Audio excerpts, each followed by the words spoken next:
Bomb. Ba-ba-bum.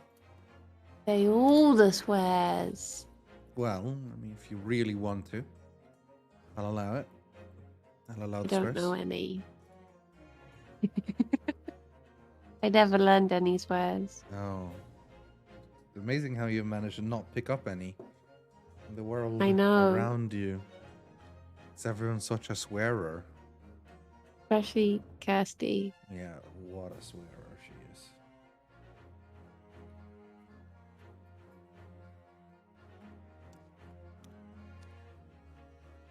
I learned a lot of my swear words from musicals growing up. Musicals? Do they swear in musicals? Well, in Les Miserables, there's a few naughty ones. You real naughty. A lot of it just went over my head. Hmm. And then I'd be singing the songs back, and my parents would be like, No. Yeah. Let you do this?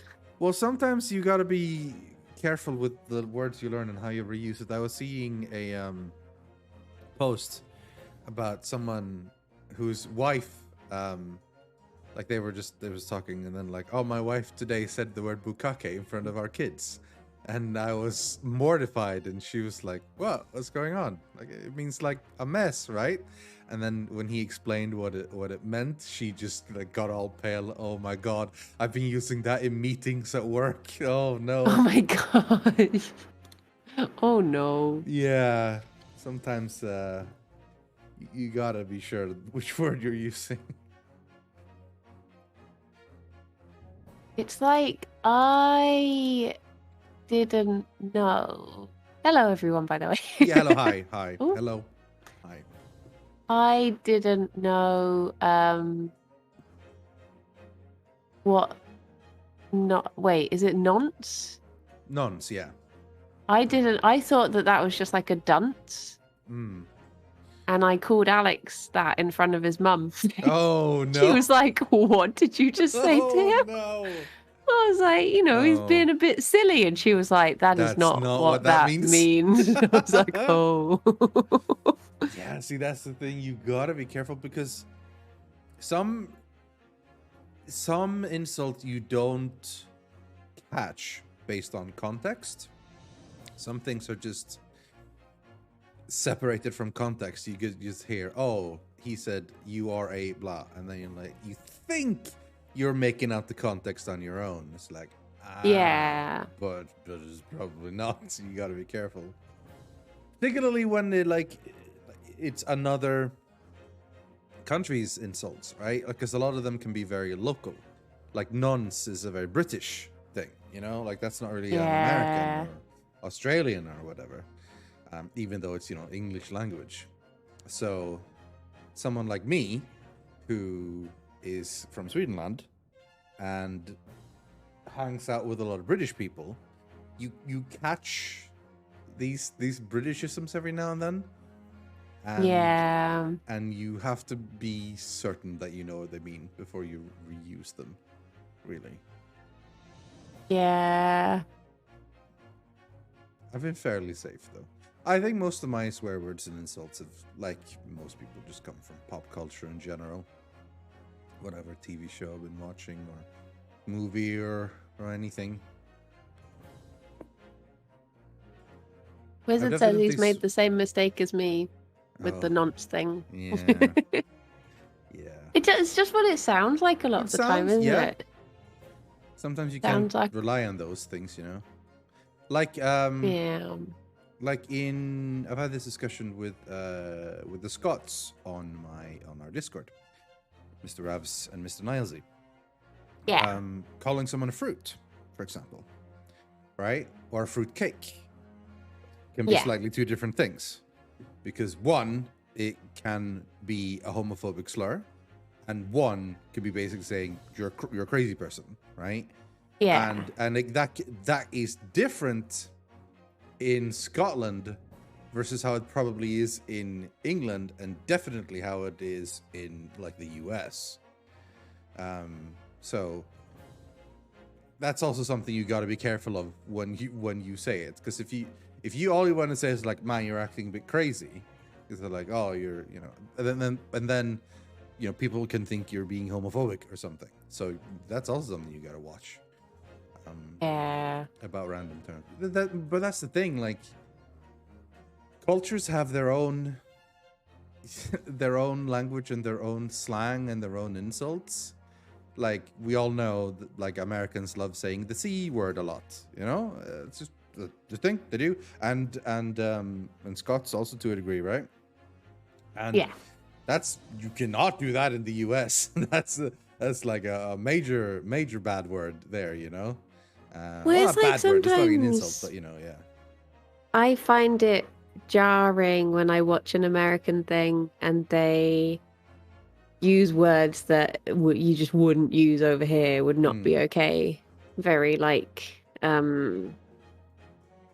ableist, I guess would be the word. The R word.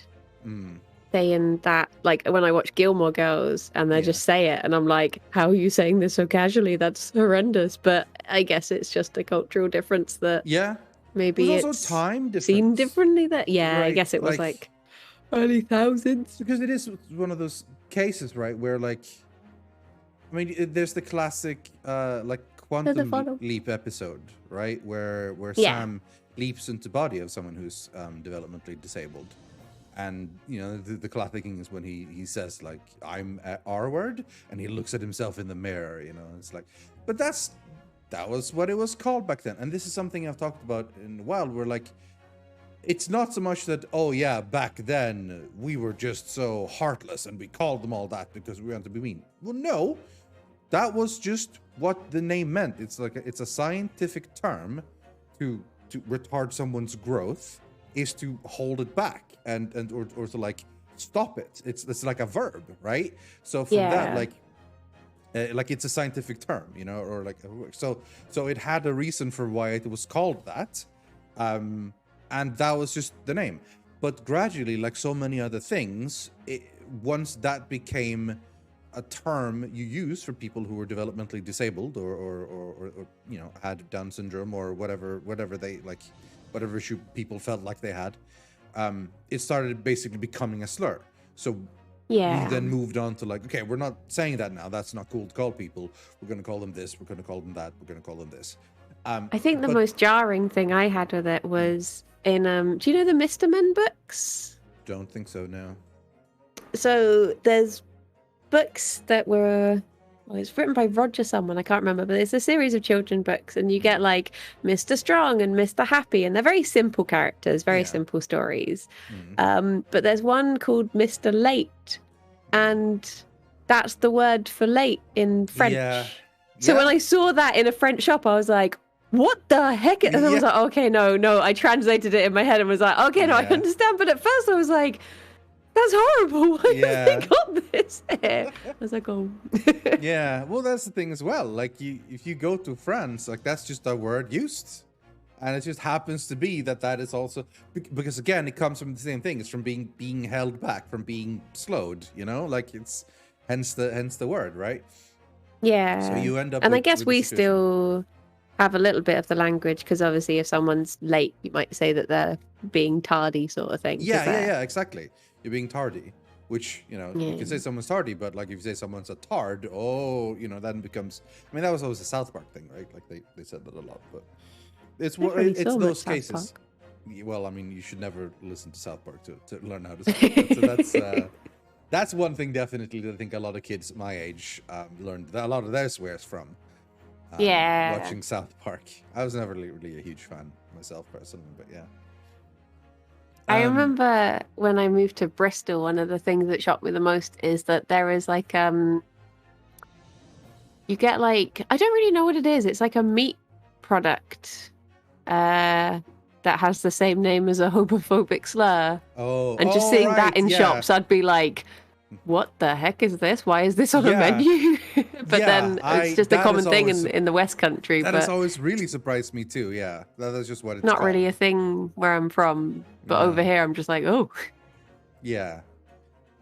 But that's the thing, right? A lot of time it's not so easy to just say, oh, don't use that word, because a lot of words have multiple meanings, and Yeah, language is so I don't weird. realistically think anyone is actually going around talking about their bundle of sticks anymore for they want to light the fire. I don't think anyone actually does that. So I think anyone who really likes to say that you a word and claims that as an excuse are being facetious. But there are Yeah. still words, like that are being used. So yeah, it's weird.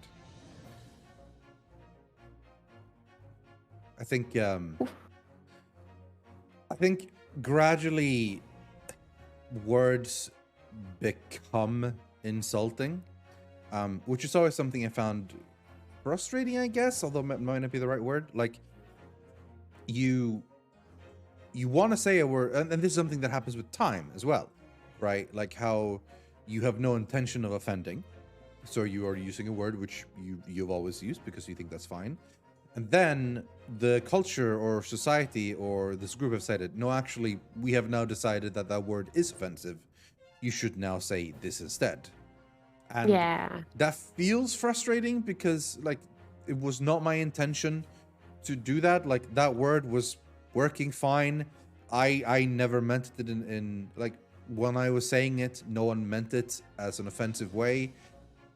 Just because then bad people come around, use that word in a derogatory sense and then with an intent to offend, the solution is then to move on to like another word. It just feels like capitulating to me. It feels like you're giving up, like you're letting them have it and changing the world. So like you can't say handicapped anymore. It's not differently abled or whatever. Or no, I'm sorry. Oh, you can't say this anymore. But even like something like handicapped is like a non-preferred term. Like now you're supposed to say differently abled or whatever. And to me, it's like, but that word worked. It was fine. Like I don't think that because certain assholes started using it and being rude with it means that we just give up on the word. I think the problem lies in the people who are using it, and ultimately, if we swap to a different word, eventually they're gonna start using that one in derogatory sense and again. So we're just gonna have to keep moving, and it just feels like we're giving up. It feels like we're losing ground and letting them take more and more words and turn them into insults. I wish. I think I've there always was a just seen thing. it as being it's down to the affected party sort of thing. Yeah. I will be guided by whatever makes them most comfortable. Ultimately, that's it. Yeah. Like if I never like the pearl clutching white women of Instagram saying, "Oh, we don't say that anymore." It's like, listen, I listen to an actual person if they think it's fine or not. Like I don't think what you think should be thing when you speak on the behalf of other people, So yeah. Chef makes a good point. Yes, when it's in Fairy Tale of New York. Yeah. Every yeah. Christmas, I'm like, why are they still not? Like, it's just, I don't know, it feels weird hearing it on the radio. I'm just like, can you not just sort of re-record that, put something else there? But that's the thing. Like, that was a very heartwarming, lovely little song, and that was like almost considered like a mild insult. I mean, it wasn't. Like at the time, the insult it was still rude. Like at the very time, but it just wasn't considered like a big deal. Like it's a nice song that everyone listens to for Christmas, and then they just bust out the F word there in the middle. You're like, wait, what? Because like, oh, this rhymes with maggots, so therefore it's really good. Like we'll fit it in. And it's so weird to like listen back to it. Every time you listen to it, and you know what's coming, and you like wince, and then you hear it, and and then you move on, and it's like, yeah, it's not great. But I don't know. But then the question is like, is it right to go back and like re-edit songs? Like, I mean, to be fair, like there are radio edits for tons of like rap songs and stuff, where they just like swap out a word or they do the mute thing or whatever, where they cut away a little bit. I found that when I did karaoke, and me and one of my friends thought it would be funny to sing WAP. And then there were so many just asterisks on the screen. I was like, I don't know what any of the words are. I don't know what these words is at this point. It's more blurred words than actual words, and I don't know what I'm meant to be fitting in it. If you don't know the song, then you're just floundering out there, Well, back when I Yeah. did karaoke first, my thing of choice was picking like Eminem songs, and you got to be careful when picking Eminem songs. Like some of them have some words I am not comfortable using at all, so I have to pick the right songs when to sing. And the ones I did choose were the ones I thought were good. Top tier That's always the bad performance, of thing when you course. do karaoke, because you Yeah. start a song and there's like suddenly you'll be like, oh no, wait, this has this in Oh it, no, doesn't this it? has And then this. it's just Yeah. getting closer and closer. You're Yeah. like, What am I gonna oh. do? So it's funny because like at one point I was like, all right, I'm gonna figure out replacement words to use. Because you can. So words that like sort of sound the same and have the Yeah. sort of same, like you can call someone a scab or whatever instead. Like it's kind of insulting, but it's actually a homophobic slur and so on. Yeah, I was thinking of that at some point. I mean, we haven't really done karaoke in ages now, of course, because DMCA and everything. Can't do it anymore. Yeah, I can't even do Twitch Sings anymore. So yeah. Best one I was miss when those you and I did days. Stan. That was a good one though. Yeah. You were Dido and I was Eminum. Imagine if it was pronounced Eminum. That would be weird. Like I went to see Gus Marenghi the other day, Yeah. doing a reading of his book Teratome, and at the at the end they had like a audience Q&A, and someone put their hand up, and I can't remember the actual question. It was something like, oh, it was like, what was your inspiration for Terror to Me? Brilliant. I love that stuff. Made me personally. giggle. Did he laugh or Epitome. did he stay stone He faced? stayed very in character for the Nice, whole nice. thing. Nice. Yeah. He was very good. Yeah. So that to me would be like the part of the fun, trying to make them break character, you know? Yeah. Once you're in the right mood, you know. That I've always loved it when seeing like wrestlers trying to make other wrestlers break. Yeah. Like recently, Sami Zayn has been involved with Roman Reigns and the Usos and those people. And Sami Zayn is absolutely hilarious. So he's been doing it like his life's work to like make them break out into laughter and stuff on in the ring, and it's been working pretty well. It's pretty funny. He's a cool dude.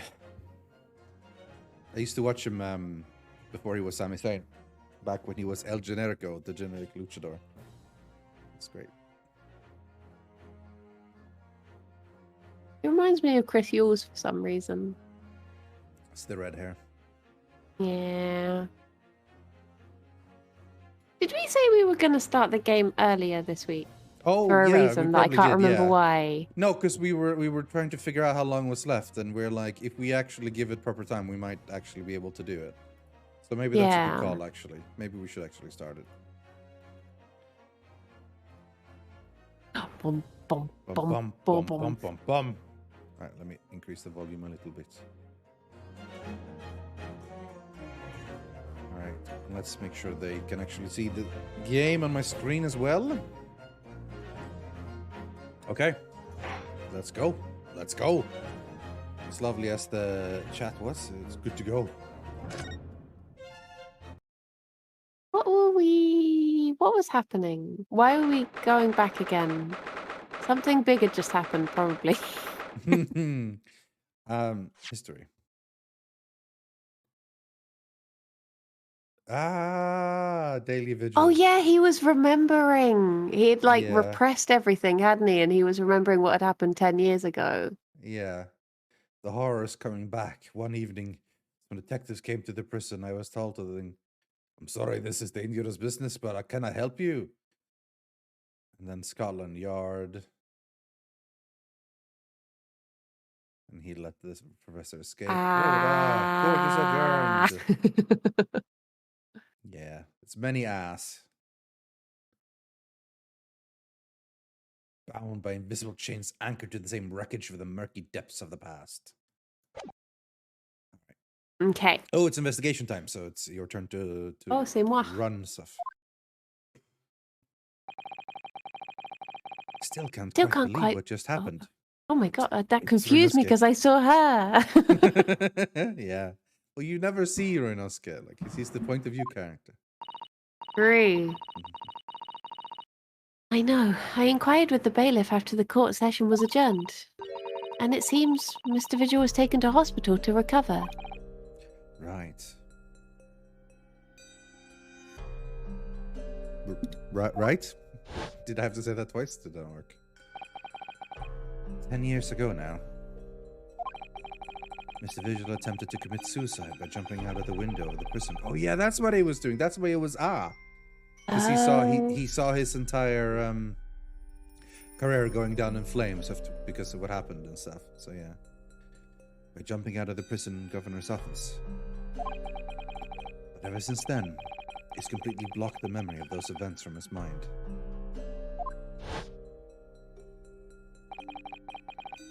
Nobody knew his secret, not his family, and even the man himself, but I forced it out into the open. Was it wrong of me to do that?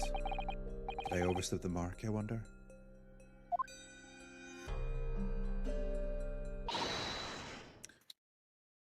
That's probably Iris. Probably Iris. Oh, Iris. We're miles away. Anyway, I've brewed a fresh pot of soothing tea for you. Oh, thank you.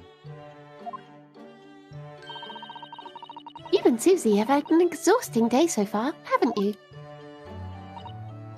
Oh. Thank you, Iris. How thoughtful of you. Do you happen to know where Mr. Sholmes is? When we came out of the courtroom back in the defendant's antechamber, he disappeared. Oh, are we squatted, by the way? Sapphire did send a thingy. Yeah. Sapphire back from Hollybobs then? No, she just popped in briefly. Ah. Have you tapped out the game? I can't click the thing. I have, sorry. I was clicking everything. Okay, now it should be good. Oh, thank you, my love. Oh, no, I don't know.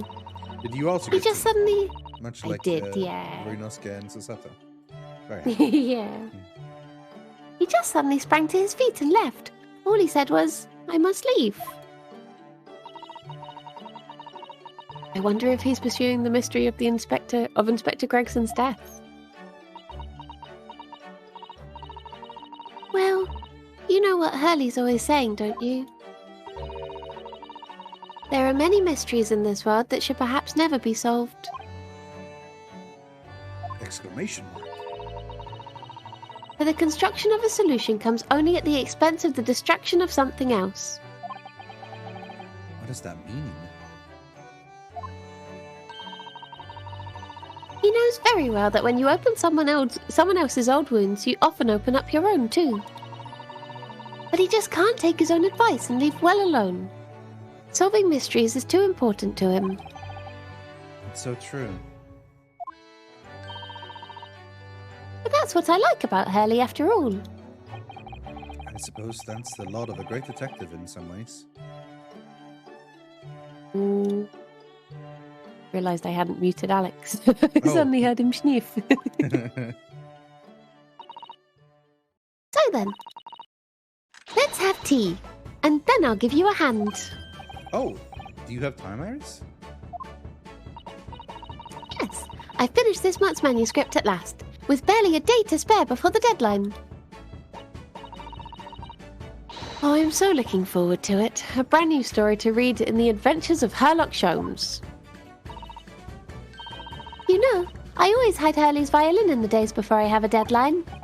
You do? Poor Mr. Sholmes. I'm sure that's very wise, Iris. How sensible of you. Now then, my dear fellows, let's make a plan of action before we continue our investigation. All right. Plan of action, investigate everything.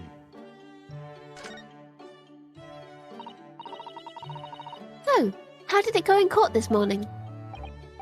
Well, we still don't know the truth about what really happened, but one thing's increasingly clear. Lord Van Zieks definitely didn't do it. It's clear to us, maybe goody. not so clear to the judge and the prosecutor. Yes, that's right. We managed to uncover several new facts as well. Oh, really?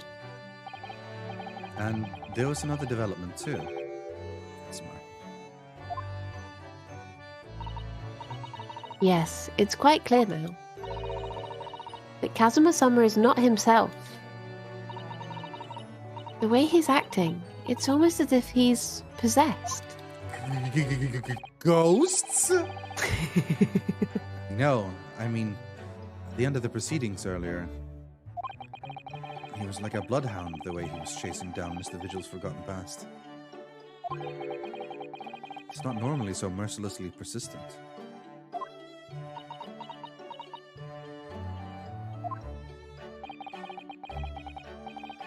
What's going on in his head, I wonder? I really need to sit down with Kazuma and try to understand what he's going through.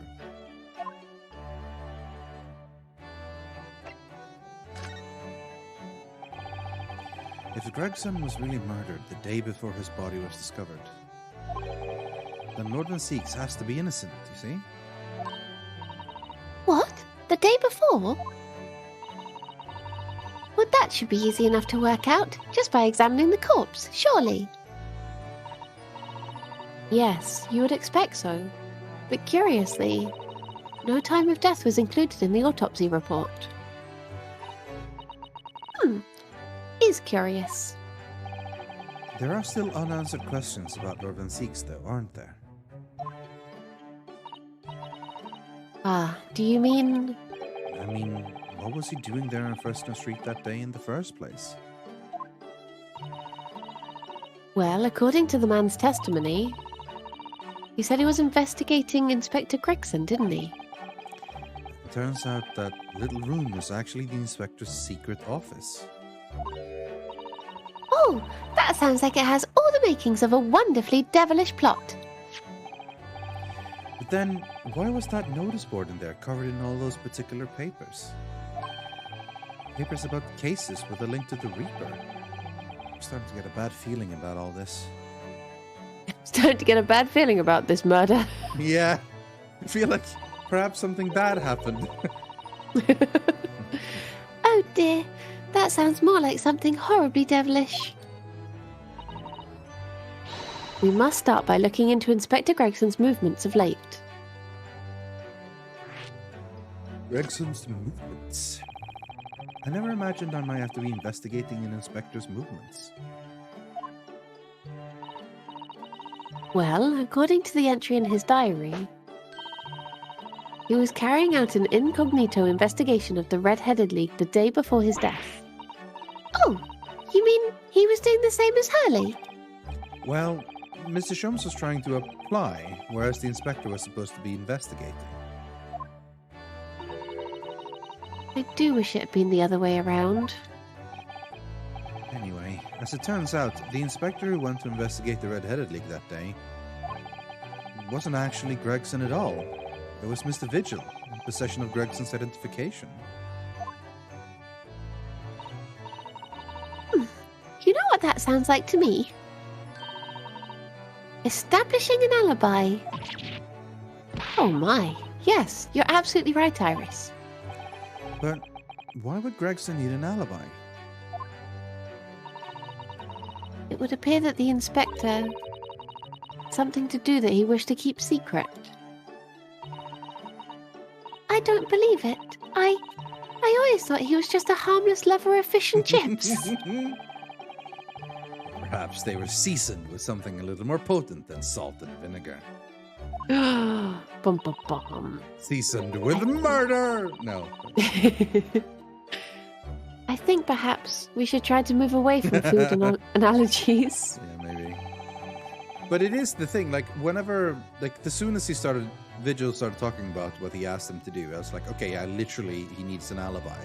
But it's like he wants to do something secret in one area, and then said, like, well, it couldn't have been him. Look, there's a record here saying he was in the Johnny Chesterfield Club. It couldn't have been him. That sort of thing. Yeah. Well, anyway, if Lord Van Seeks felt the need to investigate Gregson, Yes, I agree. We must try to find out what he knows.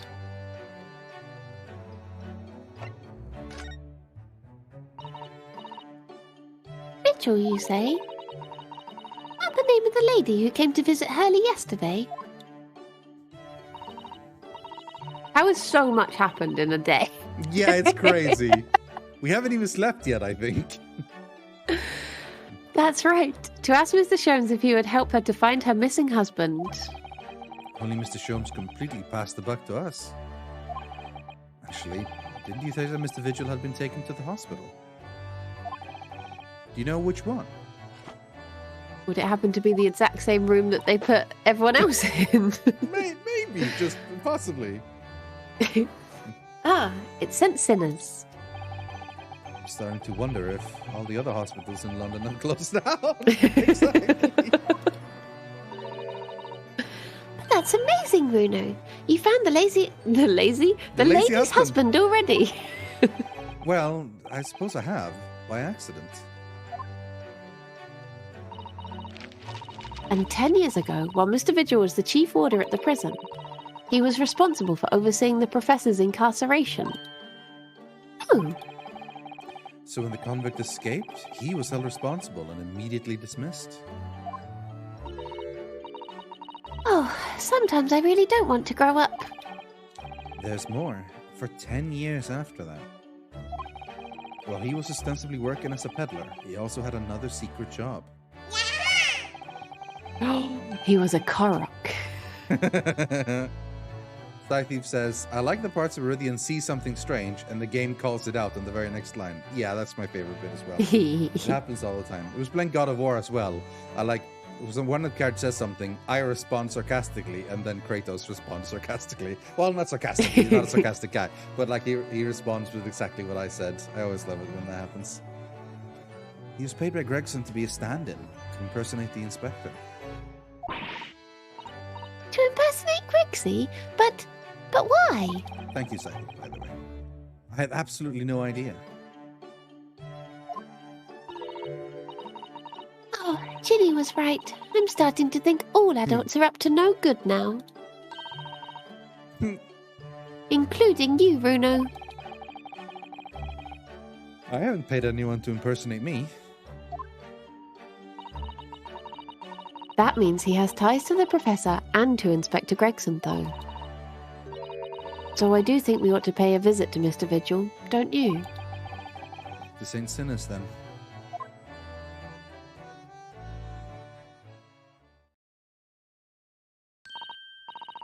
Well, I think it's clear what we need to do, isn't it? Let's investigate, my dear fellows. Oh, Iris, you're even more enthusiastic than usual today. If anyone has anything to hide, my special Wilson shooting iron will soon set them straight. Oh dear. That water pistol? It's stuffed full of a piping hot extra special blend of mine. Then I'm quite sure it will be very effective. I better be careful not to hide anything. Well, it feels a little strange that Mr. Sholmes is nowhere to be seen, but still. Let's go and see what we can find out. Yes. Can you say the yes and two voices at the same time? Are you that good of a voice actor? Yes. Yeah, okay. Well, yeah, alright. That works. So we can go to St. Sinners, I guess. I assume they're grayed out because, like, I don't believe we have any business to go there. Yeah. Let's go have a chat with Mr. Vigil. Is this new? Or did it No. just have stuff on before me? I think it's been slightly, yeah, there used to be stuff on it, so it's been slightly altered, but that's about it. 2nd November, St. Sinners Hospital, Ward 3. There's no sign of him. These must be the patient's treatment notes. Let's see. Tendency to jump from windows. It happened 10 years ago once. Remember to place a cushion at the base of wall outside. Aren't we a story up from the ground here? Oh dear, poor Mr. Vigil. I can't help feeling that there's a better solution to the problem than a cushion, though. Finding something you'd lost isn't always a happy experience, it turns out. Pursuing the truth can be a very dark business sometimes, can't it? Yes, I'm afraid it can. He's not there Oh, either. who's next door? Crutches. Ah, patient treatment notes. What did he say, I wonder? Endlessly obliging. Endlessly obliging. Huh. Suppose that's referring to the patient in this bed. I would think so. And until Mr. Vigil is a little more stable, it's probably just as well that he has a kindly person in the neighbouring bed.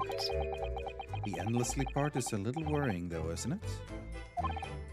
I mean, what if Mr. Surgeon suddenly declared that he'd like to take a trip out the window? Would this endlessly obliging patient simply open it up for him and say, "Be my guest"? Let's check with the doctor later. Probably a good call. Who do we know that's endlessly obliging that would have crutches? Don't know. If it's a reference to someone we've already seen, it's lost on me at the moment. I'll probably kick myself when we find out who it is, but yeah. Oh look, a pair of crutches. Before we came to Britain, I hadn't realized they were used here as well. I imagine they were imported into Japan from Great Britain in the first place. Oh, so no one in all of Japan broke a leg before their arrival. Anyway, the sight of these things doesn't bring back good memories for me. Oh dear. Did you injure yourself once and need to use some? When I was little, I thought they looked fun, so I borrowed a pair to play with. But then I slipped and sprained my ankle. I see. They contain powerful magic, those wooden staffs. The power to heal and the power to harm. I think a certain cheeky little boy managed to cause the harm all by himself. Half the time, the best dialogue in this game is from investigating unrelated stuff, honestly. There are lots of bottles in that cabinet there, aren't there? Do you think it's safe to keep them there? If you were a patient here, I feel sure you'd take some medicine by mistake when you were half asleep. That is a worry, but at least the cabinet has a lock, even if it's only a flimsy-looking one. Oh, I've no doubt you'd managed to unlock that somehow while you were half asleep as well. There are limits even to what I can do when I'm half asleep, you know, Mr. Sato. Okay. So we could check this one as well. There are all sorts of medicines in this cabinet. Look. I'm not sure if it's safe leaving them in reach of everyone like this. Yes, you're right. I can imagine if you were peckish, you might try some of the pills. Well, at least it seems to be a little lock to secure the cabinet doors. What? I don't imagine that would stop you if you were hungry. I worried that you'd break the lock. Hunger doesn't turn me into a criminal, you know, Mrs. Sato. All this slander, what I would do if I'm hungry or sleepy.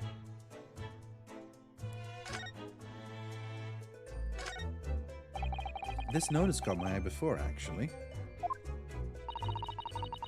I suppose it's some sort of slogan for the ward. A cheerful welcome message, perhaps. Let's see. Pay with good cheer, leave with good cheer. Well, look at that. You're spot on, Mrs. Sato. It's full of cheer. I wonder how many discharged patients pay their medical bills with good cheer, though. Once I had to have a very painful injection when I fell ill with a cold. I felt awful already, so why did I have to suffer the sting of the injection as well as the bill? He yelled at the doctor.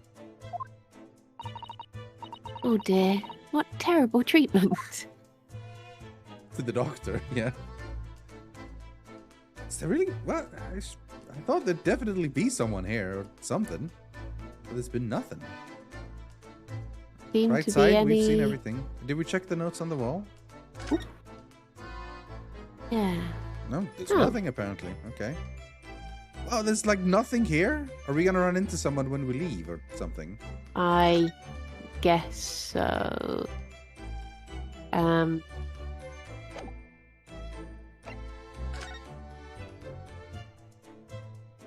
Oh yeah, we Perhaps should leave him in peace for a while. All right. Okay, well, where else are we going? I guess we can go to a bunch of places. Go prison, talk to Mr. Yeah, Zeeks. go talk to Van Zeeks.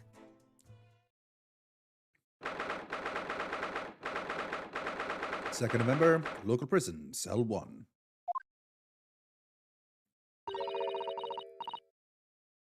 Lord Van Zeeks is reading a book. Oh, is reading. Look. He doesn't seem like he wants visitors, does he? And he must have noticed that we're here, surely. He probably doesn't. He's just going to stay there. Because if it's anything good, it's being extremely uncooperative, yeah, when your life is on the line. What do you Nipponese want? Oh my god, can you lay off the racism for one day? That's no way to greet the lawyer who's trying his hardest to prove your innocence, is it?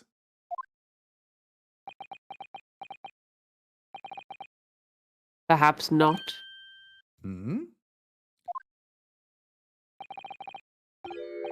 I apologize. So, what can I do for you, Mr. Naruhodo? Lord Van Zeeks, speaking earnestly.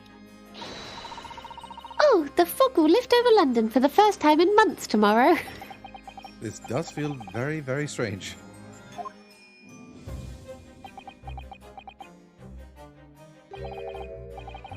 I must say, I was impressed. Oh, well, thank you. Not by you. I knew that was coming, not by you. By your fellow Nipponese, your prosecutor friend. Oh, I see. Yes. Then why aren't you impressed by me when I'm gonna beat him in court? It's sardonic, don't you think? For a man such as me, so loathing of the Nipponese, to be entirely at the mercy of the two of you. Hold on, I thought sardonic was like sarcastic.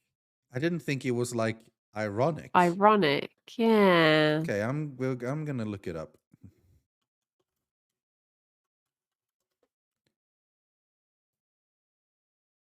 Yeah, I mean, it's disdainful or skeptical humorous, derisively mocking. So technically it's neither sarcastic or ironic. It's just like meanly mocking or like funny in a disdainful way, that type of thing. Okay. But yeah, often it is listed as a synonym for both ironic and satiric, kind of. Marked by all of the words are marked by bitterness or power or will to cut or sting. Sarcastic is an intentional inflicting of pain by deriding, taunting, or ridiculing. So being sarcastic is like sort of mocking and saying, well, that was well done. Like that's sarcastic, you know. Satiric means obviously the satire. It's just like, yeah, being fake. Ironic is an attempt to be amusing or provocative by saying the opposite of what you want. It's like, oh yeah, the government, of course, can always be trusted. Well, I mean, that still seems pretty sarcastic to me. Versus, I mean, irony to me is like, I've decided to go vegan for a long life, and then you get killed by crossing the street by a truck carrying tomatoes and vegetables, you know? Like that's kind of ironic, right? Like 10,000 spoons when all you need like a knife. Is a knife. Yeah, exactly. And it's like rain on your wedding day. Oh, so ironic, you know, yeah. No, that's not ironic. But sardonic is like scorn, mockery, or derision manifested by the verbal or facial expression. So like mean in like a mocking and also like slightly humorous way. So in this case, it's like it's kind of it's funny in a mocking way on me that like after how much I dislike Nipponese people, like now they're the ones handling my fate. Dealing with my fate. Yeah. Fair enough. I suppose. It's retribution for having played the part of the Reaper all these years. Played the part?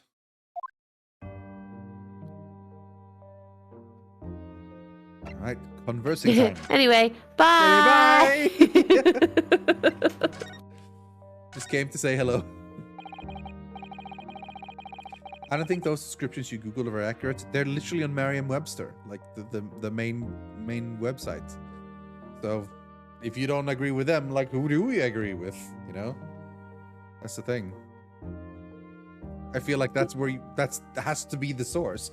But it's one of those things where like I don't necessarily always agree, but yeah. So I don't know. But yeah. Anyway, let us move on.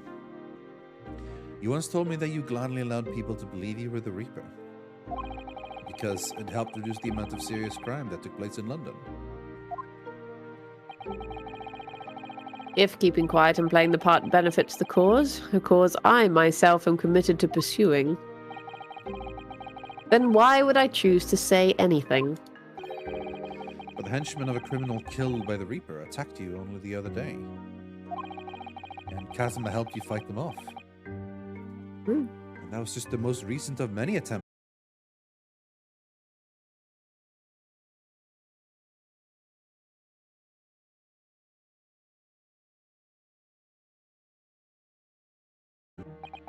Believe me, ever since the Reaper first appeared, I've been doing my utmost to expose him. Or rather, expose the organization.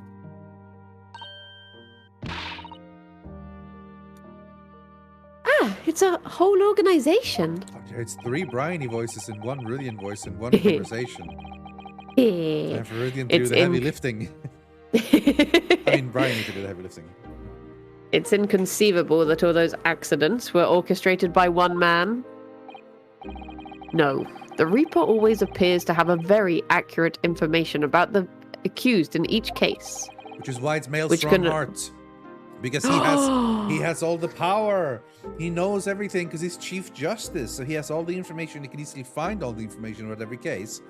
And he's enough power to get other people to do the work for him. Like, there's probably multiple people in the police who are going around being like vigilante stuff like that, right?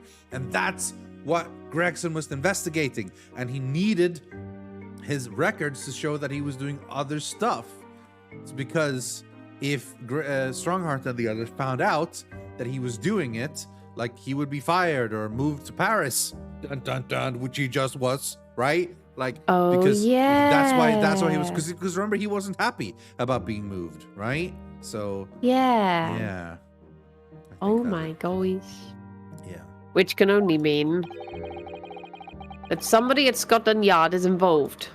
Yeah, like Scythive says, like, we literally called Strongheart as the main bad guy the second he showed up in case number 2, 3 in the first game.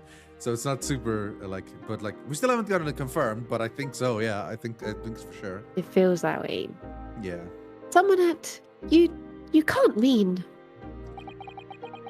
It's taken me many years, but I finally identified the central figure in the Reaper's organization. Male Strongheart.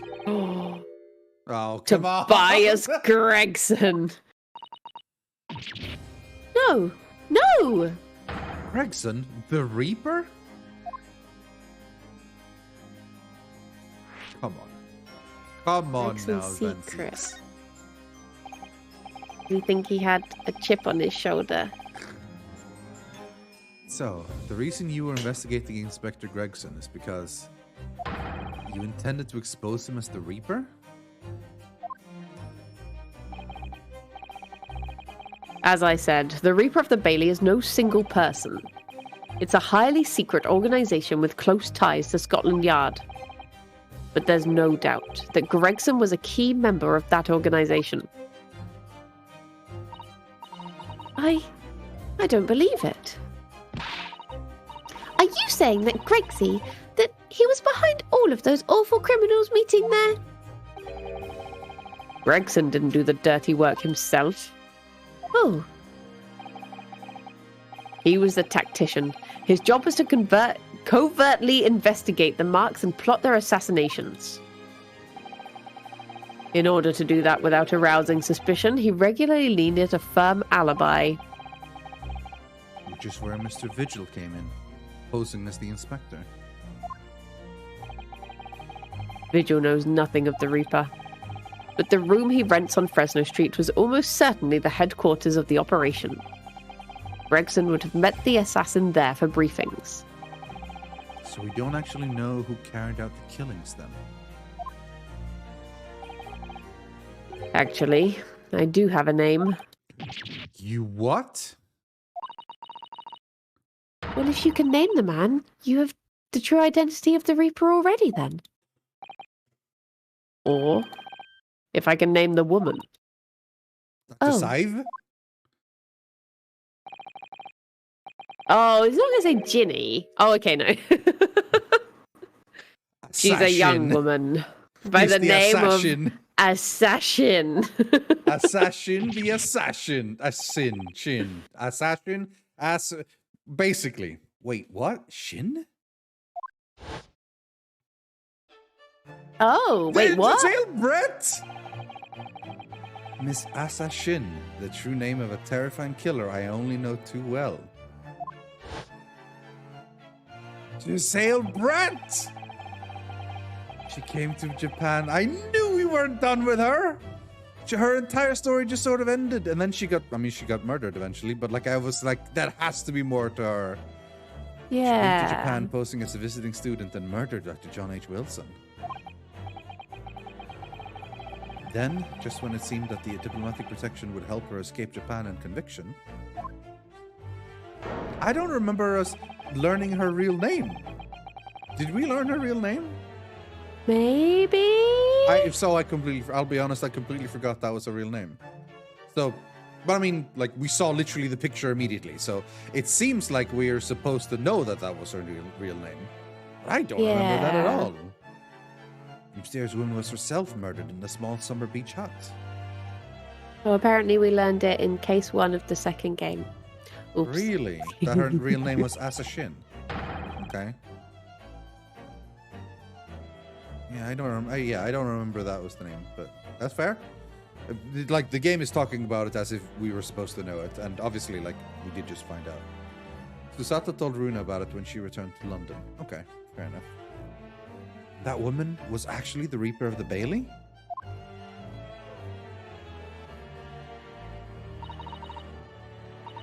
Mr. Naruhodo, this perhaps isn't the place to discuss. You learned it in the previous case, not the very first one. So when Susato came back to London. Okay. I don't remember at all. Like, I don't remember seeing that name before.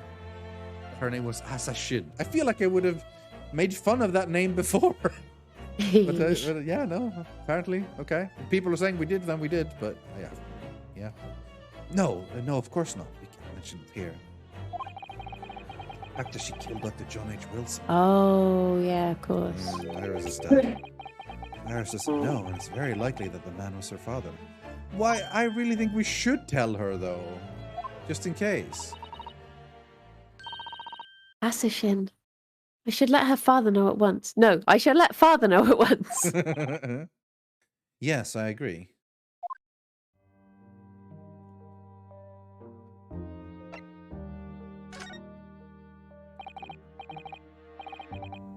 Kazuma, isn't it? Kazuma Asogi. You say he's a friend of yours. My best friend. He's the whole reason I got to come to Britain. It was all on his merits. I have nothing but respect for him. Yes, I understand that only the very best students are selected for such opportunities.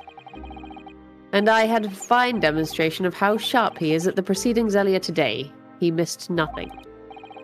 In fact, his flawless performance very much reminded me of his father. Genshin Asogi, the professor. It's true that the aristocracy at the time was the root of numerous grave societal problems. They were abusing their power, playing with the common man as pawns in politics, in economics, in war. In many ways, Asogi was carving out a canker from society that we British couldn't deal with ourselves. I see. But that's precisely why it makes no sense. Clint Van Zieks was a noble, an upstanding man. He wasn't corrupt. Why did that damn Nipponese have to go and take my brother's life? In spite of having once saved mine. He saved your life? How did that happen? New music. Ooh. It was 10 years ago, on a foggy night. What was to be the professor's final strike had sent a wave of panic through the capital. So Clint and Zeeks had already been killed at this point, then. Genshin and I were walking down some back streets at a late hour. Of course, at that point, I had no idea of the true nature of the man at my side. All of a sudden... A hound! Don't make a peep. You're coming with us.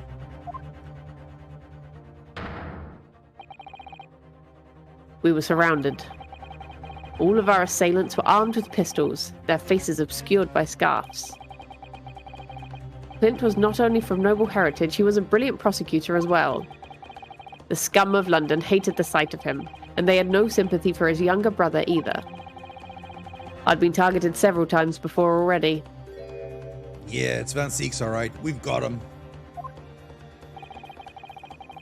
I could hear them murmuring amongst themselves.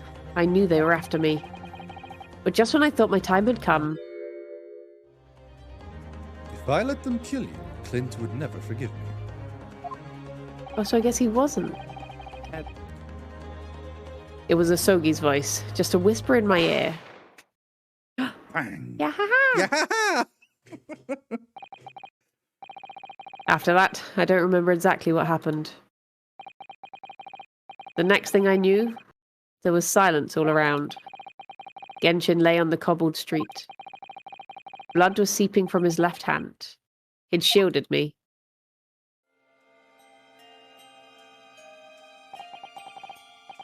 Two days later, they arrested him. On suspicion of being London's most notorious mass murderer ever, the Professor. How awful for you. All at once, I lost the brother I revered and the foreign friend I held in such high regard.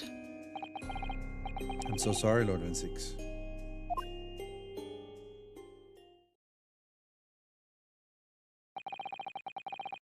That's the end of my miserable tale.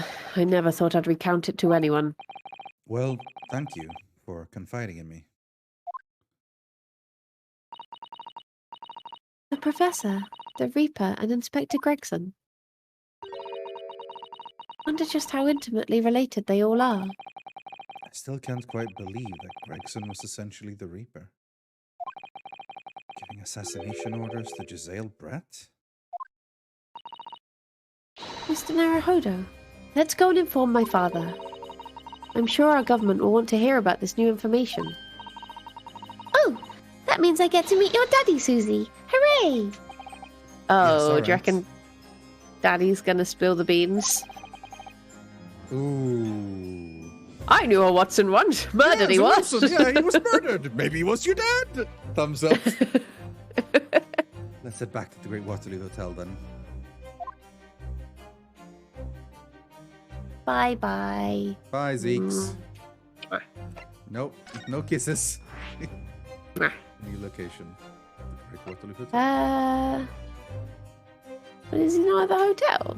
No, he is, yeah. That's that. I think that it went from grayed out to Oh, not being grayed so, out. yeah.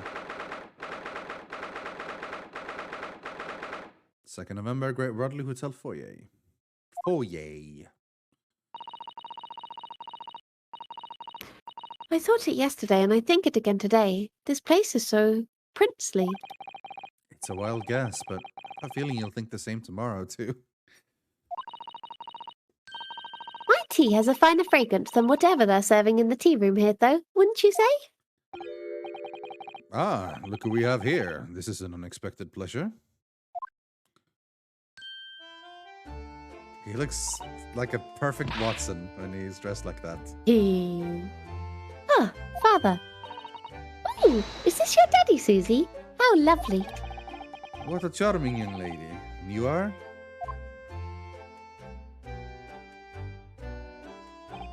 Ah, really? So you're the author of The Adventures of Herlock Sholmes, are you? That's me, Iris Wilson, at your service, sir. Susie's been such a wonderful friend to me over the last year, you know. Well, Miss Wilson, I must say I read your work regularly and with much interest. Iris actually lives with Mr. Sholmes, you know, Father. Is that so? Well, perhaps that goes some way to explaining that bright look in your eyes.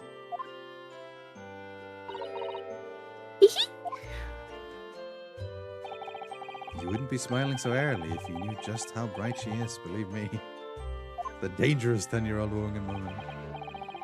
Now then, young Naruhodo, it was a pleasure seeing you in action earlier. As an invitee of the symposium, I was allowed to observe from the gallery, though I twisted some arms. And I must say, it was a truly exemplary performance. Oh, well, thank you very much. Although I'm fairly sure you admitted bichasma on the end there. No, please don't misunderstand. It was you who impressed me. Really? You didn't miss a step against the Sogi, and we all know how capable he is. Really, to have matured into such a fine defense lawyer in less than a year is quite extraordinary. It's very kind of you to say so. And really nice to hear. Oh. What I saw in court today confirmed what I'd been hoping for. The favor I mentioned yesterday, Naruhodo. Trust you haven't forgotten. Oh, no, you did mention something, didn't you? But first, we have something to report, Father. Of course. Shall we take tea while we discuss matters further? I wonder where Judge Jigoku has got to.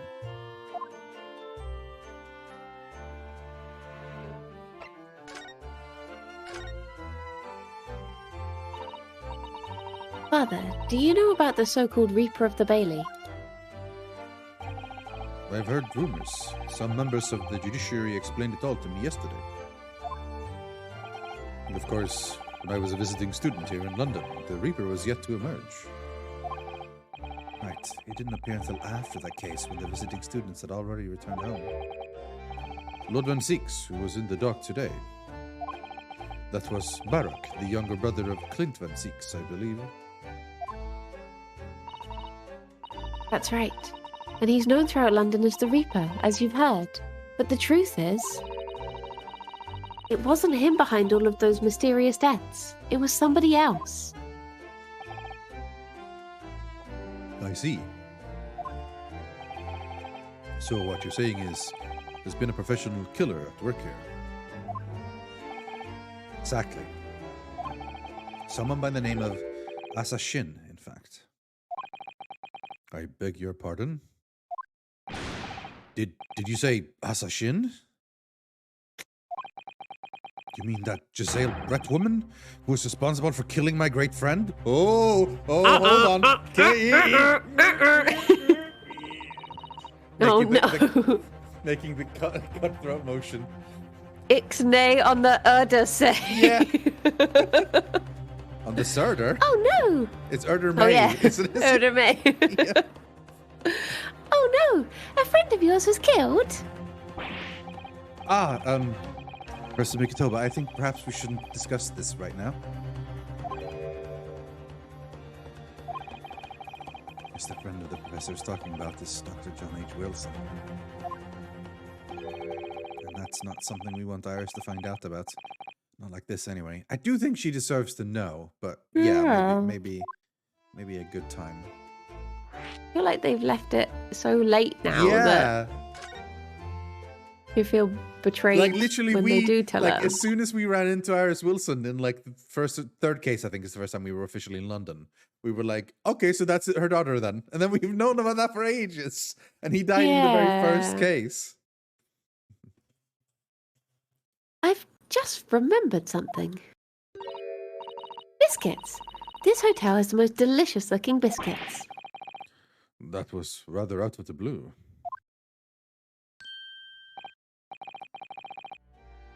He's doing this deliberately. I think I'll go and see if I can purchase some. I wonder, would you like to come too, Iris? Oh, yes. You just try and leave me behind.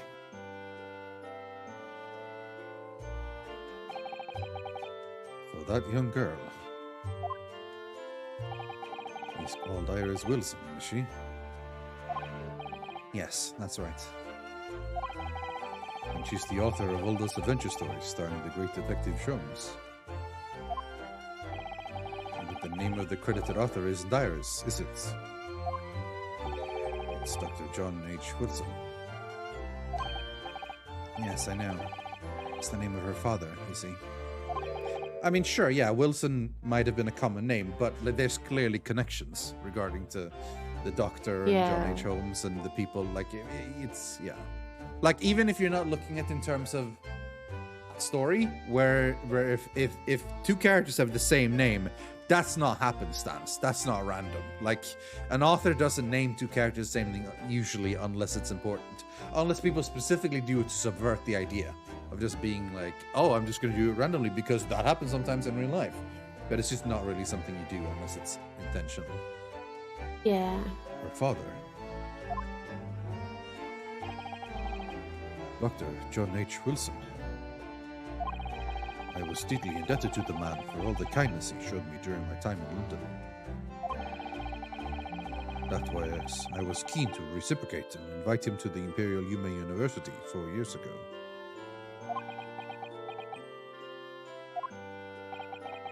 Well, he was murdered last year by Giselle Brett.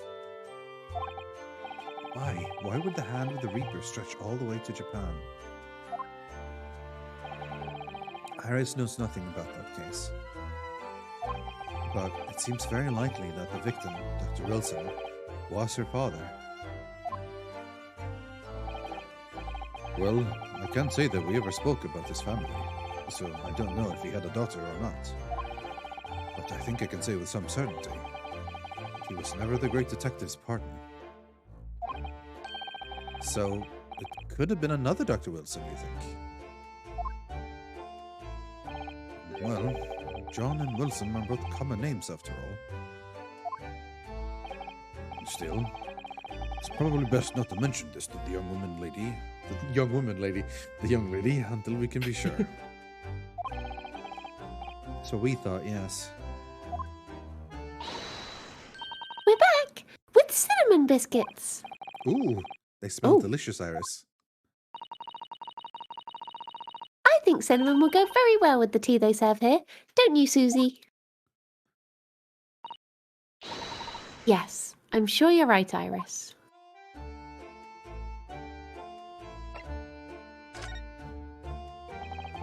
I haven't seen Judge Shigoku for a while, have you?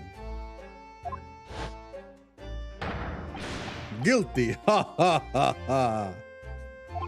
That's hilarious. But that guilty is still ringing in my ears. No, now you mentioned it, I haven't seen him since this morning either.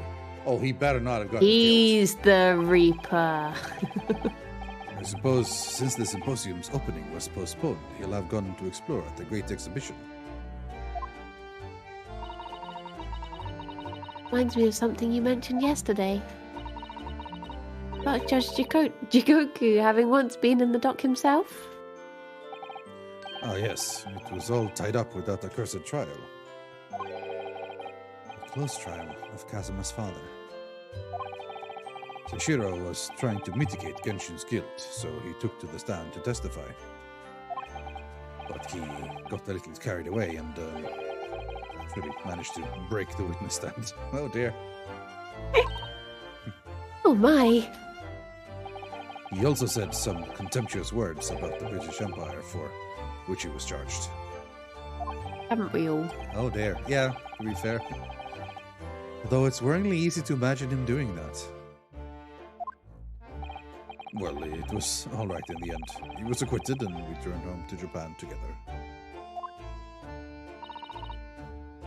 Thank goodness. Ah, yes, talking of Seshira. A copy of the photograph we all took together here yesterday. Please. Oh. Lovely. Everyone looks so serious except for Susato. And I guess Migatoba as well. Kind of happy looking. Oh, what a lovely Am I picture. sweat? Runosuke's sweating on the picture. He is, yeah. Certainly seems to shout, "We've arrived in Britain." Commemorative photograph. It's been entered into the court record. Time to investigate. It's probably just a photograph. Why? Why it's in the thing? Why that's gonna, it's gonna Yeah, be evidence? what's Yeah, gonna I'm being suspicious. happen? Yeah, I'm like, is he gonna be dead now? Says Shirojikoka. Case 5? No, well then we wouldn't have gotten it here. We were gonna gotten case 4. Would be. What is? Maybe prove like, look at his tie. That's a thing the killer didn't wear. It's been stolen. Something, I don't know. Yeah. Or like, look, he has a napkin in his pockets. It's been stolen. I don't know. Do you think that? I don't think he's supposed to look like that. None of us had any idea what was coming when we took that, did we? No, that's so true.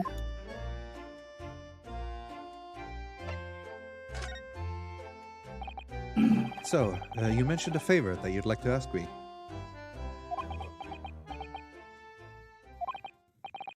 Well, this fateful trial that you're fighting, one way or another, it will be over before long. Okay. And when it is, I'd like you to accompany me back to Japan. You want me to do... What?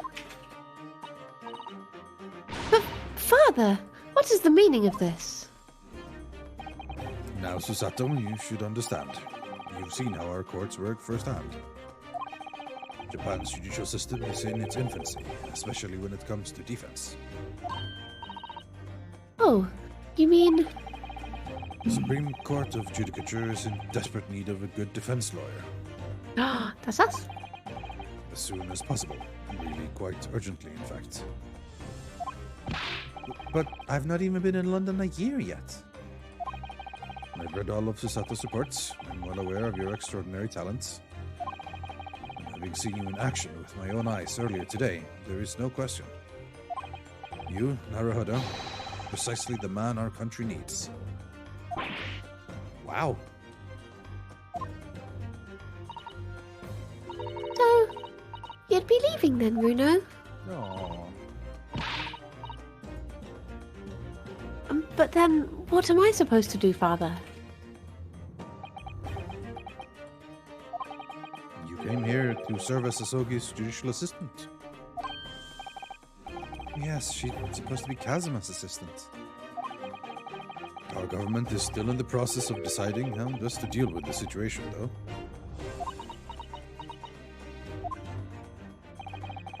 You've always chosen your own path, Susato. I trust your judgment in this matter also. Father. Please, the pair of you, don't look so downcast.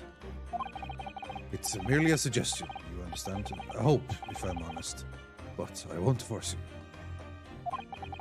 All I ask is that you consider it. Come to a decision by the time this trial concludes. Yes, all right. Aww. You won't leave, will you, Runo? Oh, Iris. The thought hadn't even crossed my mind.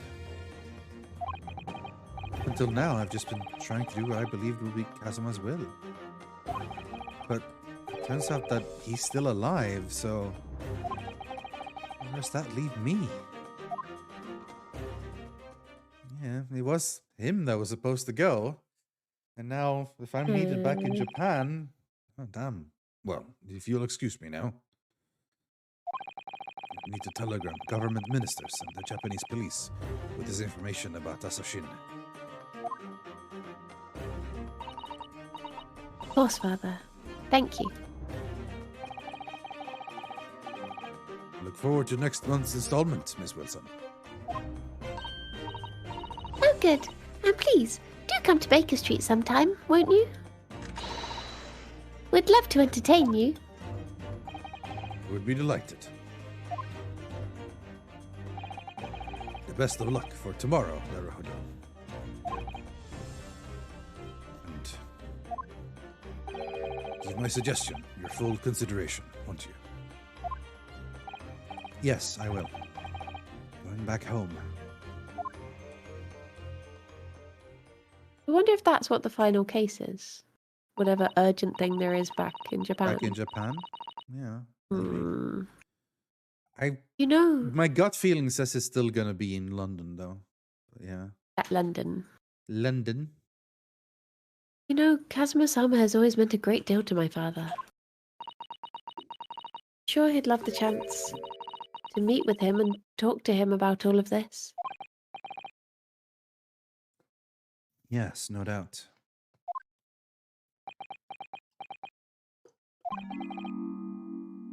Sashin. Of course, it's so obvious. That Sherlock has arrived. I knew it! I knew it! How could I have neglected to consider the possibility before now? Ah, Mr. Sholmes. Emily, have you been? Why, I joined you over tea, of course. What an extraordinary question. I didn't notice you at all. No matter, no matter. Anyway, to more pressing concerns. Mr. Naruhodo. Oh, yes? I must dispatch a telegram to your country at once. It's a matter of much urgency.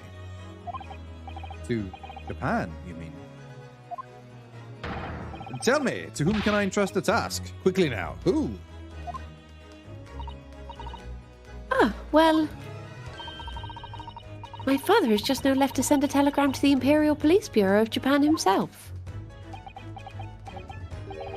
I see.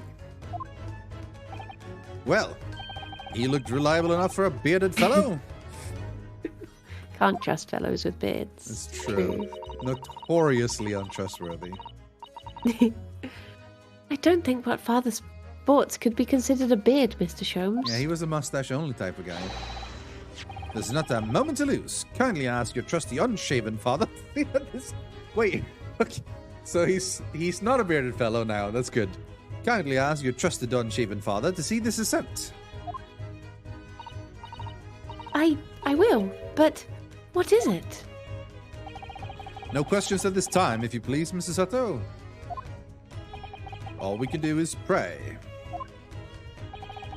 that for once, my deduction is awry.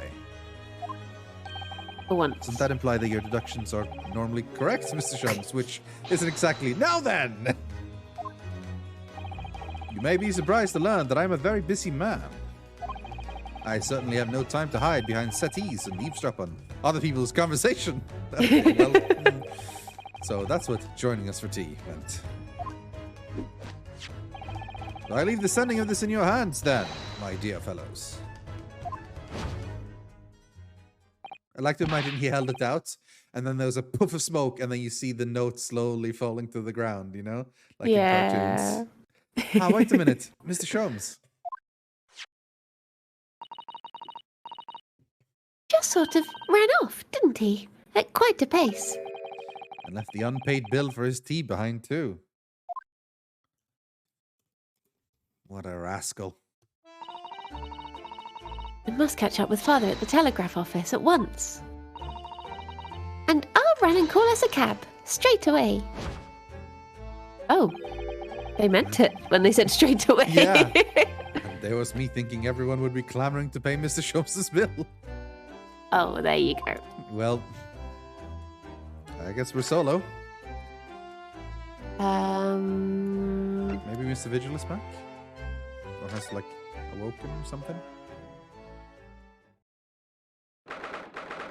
2nd November, St. Sinners Hospital, Ward 3.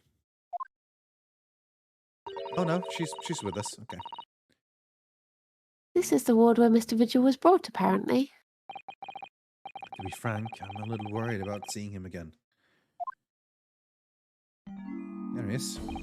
Oh, he's wearing the bars as well now. Stripes. Ah, the lawyer. Hello again. Are you feeling better now, Mr. Vigil? Yes, thank you.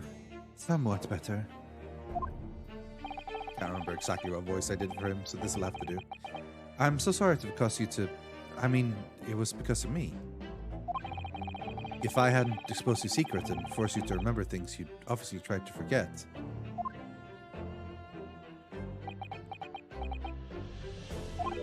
The prosecutor was here until a few moments ago, too. You just missed him. Oh, Castleman beat us to it. He said much the same as you. He was very apologetic. But the truth is, I brought all this upon myself. Please, don't think like that.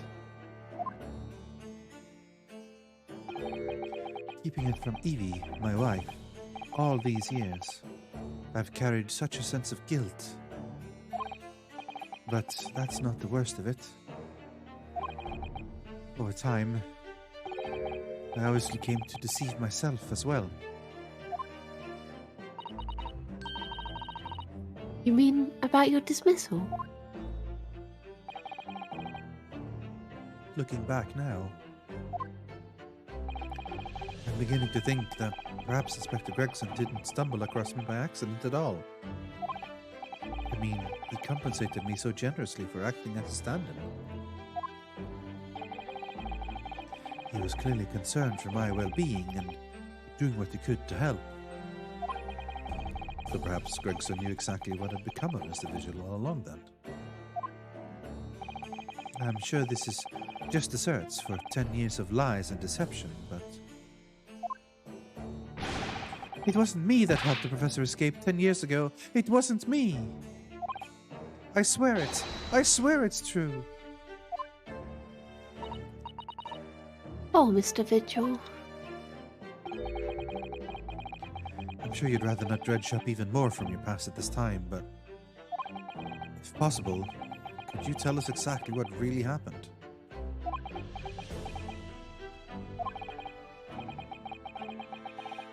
I want to. I need to get this all off my chest. I just want someone to tell me what I should have done. Alrighty then.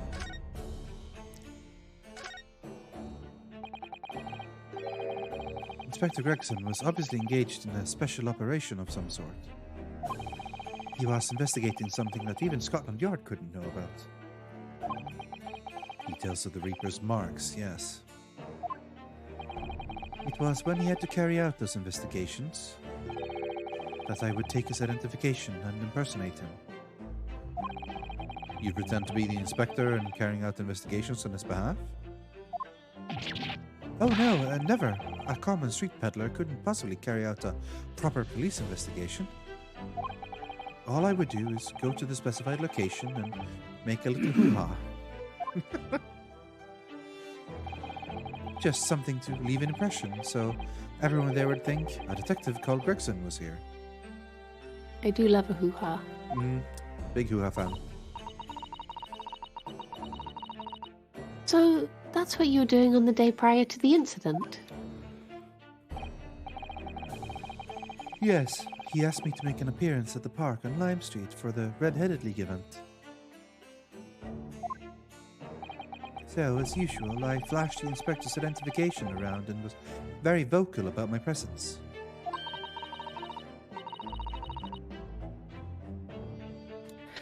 But then you were taken prisoner by those red-headed fraudsters. Yes. So, you would always make a point of showing Gregson's identification and generally being loud. That's what the inspector asked me to do, yes. That's one way of becoming a legendary detective, I suppose. Not a good one, though. And as you know, I suffered this bruising around my neck at their hands. But the following day, they kept their word and released me. Without returning the inspector's identification to you, however. We had arranged to meet in the Fresno Street room at 5 that day so I could report back to the inspector. But at the agreed time, that's when I heard the gunshot. Do you know, when he said he wanted to get it off his chest, I assumed he meant the stuff 10 years ago. Not... Yeah, me too, yeah. It was at midnight on 17th June, 10 years Oh, here we Well, go. Maybe, yeah, exactly. 10 years ago. That was the time scheduled for the execution. But the professor's execution never actually took place, did it? Or rather, the execution itself must have been used to effect the plan of escape. Hardly dare to imagine what a chilling plan it was. Barclay was renowned for having the highest security prison in the country. Everything that went in or out of the place was searched multiple times. But there was one notable exception. Or rather, one notable loophole. Something that was never questioned. I have a feeling I know what that loophole was now. Oh, is this about stuff going in and out of the... Oh, yeah. The coffins into which the bodies of executed convicts were placed, correct? Yeah, that's the one where people bought corpses, basically, to experiment on. And the Yeah. like. Yes. Once the coroner had confirmed the death of a condemned convict, the body was taken in its coffin for immediate burial in the Lowgate Cemetery just behind the prison. The chief warder first had to sign the necessary papers. And after that, no member of staff was permitted to touch the coffin containing the body again. Harris does not seem like she approves. When the Yeah. execution took place, only the executioner and the coroner were permitted inside the chamber. Would wait in the adjacent room for word that the condemned convict was dead. On that occasion, once I had that confirmation, I went into the mortuary to find a lone coffin, as usual. The procedure was that I would sign the paperwork, having checked the coffin, then nail it shut. But for some reason that day, the coffin was already nailed shut. No. I didn't think anything of it at the time. I assumed that my deputy must have checked the coffin and nailed it shut before I arrived. So, you mean the coffin contained... Yes. I can only imagine that Asogi, having escaped his execution somehow, was alive inside the coffin. The coffin was then taken out through the main gates and deposited in Lowgate Cemetery. Presumably there wouldn't have been enough air inside to breathe for long. So in the early hours following the burial, somebody dug up the coffin again to set Genshin free. But in the end, he was fatally shot in the graveyard anyway. I wonder if you are in a coffin, assuming you're Yeah. not like buried underground. How Yeah. much of a hole, or like how many holes, how big of a hole, would you need to be able to continue breathing indefinitely? Because I imagine if the hole is tiny enough, the airflow is too little. And if the hole is big enough, then it's fine. Like you're just breathing normal air. So I wonder like how big the hole needs to be. Like I imagine it would depend on the person and their lung capacity and how much they breathe normally. But like, is it enough to have like one little air hole? Like whenever you carry like an animal around in a box or whatever, like you put air holes in so they can Yeah. breathe or whatever. I wonder how much. What Because if for those you you- add quite a lot of air holes usually, right? So yeah. If you filled it with plants. Yeah, I mean, I don't know if that works That fast enough. produce it enough. I don't know. I don't know if that works fast enough. So I think that's that. Since you're in a tiny space underground, the carbon dioxide will sink. True, I guess. So it's not so much that you just need a space for the oxygen to come in, you also need some place for the carbon dioxide to come out. You need light for the plants, or they would just use up the air as well. All right, fair. Oh, yeah, So maybe the true. plant isn't the perfect suggestion. No. Yeah. What on earth really happened in Lowgate Cemetery that night, I wonder? I'm afraid I really don't know. All I can say with certainty are two things. Sogi couldn't possibly have escaped that way without help from somebody working in the prison. And that somebody was not me. Hmm. All right.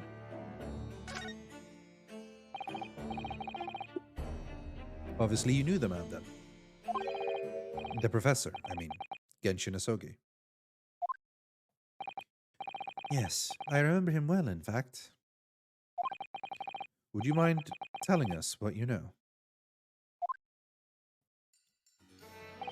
Well, having been condemned to death as he was, any contact I had with the man was short, obviously.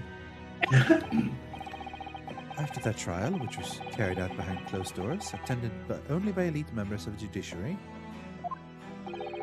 they called for his execution to be carried out at the earliest possible opportunity. The outcome of the trial was set from the beginning, wasn't it? It was a time of delicate diplomacy, when Britain and Japan were in the process of signing an important treaty. That The meant that this Anglo-Japanese potentially... Treaty of Friendship and Navigation. Yay! Of course! That meant that this potentially destabilizing case had to be dealt with swiftly and discreetly, or that the man who was in charge of everything was actually the murderer and wanted it dealt with swiftly and discreetly. Indeed. Either or. Either one of the two. Yeah. The man had less than a week in total. As I was the chief warder, I oversaw his short stay in the cells until his final hour. I remember being struck deeply by his noble character and incredible resilience. What do you mean exactly? He was a killer of many men, but he was always quiet and polite. He was a gentleman and a man of intellect. In fact, I couldn't bring myself to believe what he'd done, so I asked him one day.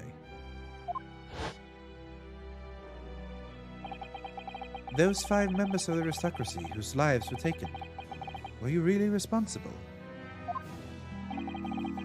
Guilty of the unforgivable crime of ending another human's life, yes. That's a vague answer. Yeah. Feels like he just said that he did kill another person, but perhaps not those 5. The following day, the closed trial took place, and the verdict was no surprise. Guilty. But who would he have So I'm guessing that it's going to turn out he accidentally killed someone, or or he feels responsible for someone's death. But who would that be? Is it because he didn't manage to protect Clint? Is that what it's going to be? Maybe he was like... Well, Clint was the last target, though. He was the last person that the professor killed. So... Yeah, maybe.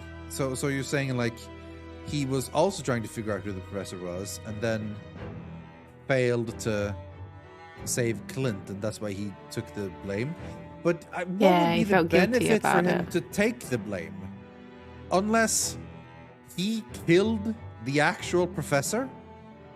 Like the actual... Well, I mean, turns out Giselle Brett was the actual Reaper, according to Ron Seeks anyway. But she would have been super young 10 years ago. Well, no, wait, no. The Reaper and the Professor's not the same thing. I'm mixing them up. Yeah.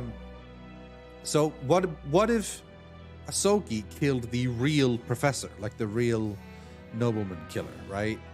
And that's the person he killed. So then he's like, well, the bad guy's taken, but I have killed someone, so I am guilty of killing someone. So, yeah. So that's why he said that. Maybe it was Clint. Yeah. I was literally about to say that. I was thinking, what if Clint was the professor Maybe Clint and he was the found professor. out And then he didn't want to dob his friend in, so he was like, I'll just go down as the professor. Yeah, but what if? But how? So Asogi did kill Clint. You say? Oh, now I don't know. Yeah, because I don't know. Clint has been talking about like he was noble and stuff. You know, he wasn't. Yeah. But then again, that probably came from a biased source. It came from, you know, Barak. So His brother? Recently, the professor has been killing. That night, when he was brought back to his cell, I saw something unusual. Something unusual. What? We're definitely not going to be done with this case today, by the way. We have a whole trial after this as well. True. The last will and testament of Genshin Asogi. Asogi's will.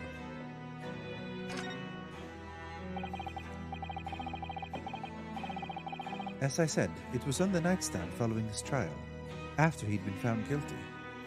I was doing the rounds of the cells, and when I looked into Asogi's, we noticed that he seemed to have a sheet of paper in his hand. Ah, it's the last will and testament then, presumably. As soon as he wrote his will, he hurriedly shoved it behind his back.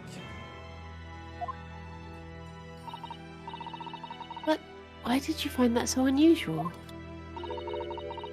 Isn't it normal for a man to pen a will when he knows his death is nigh?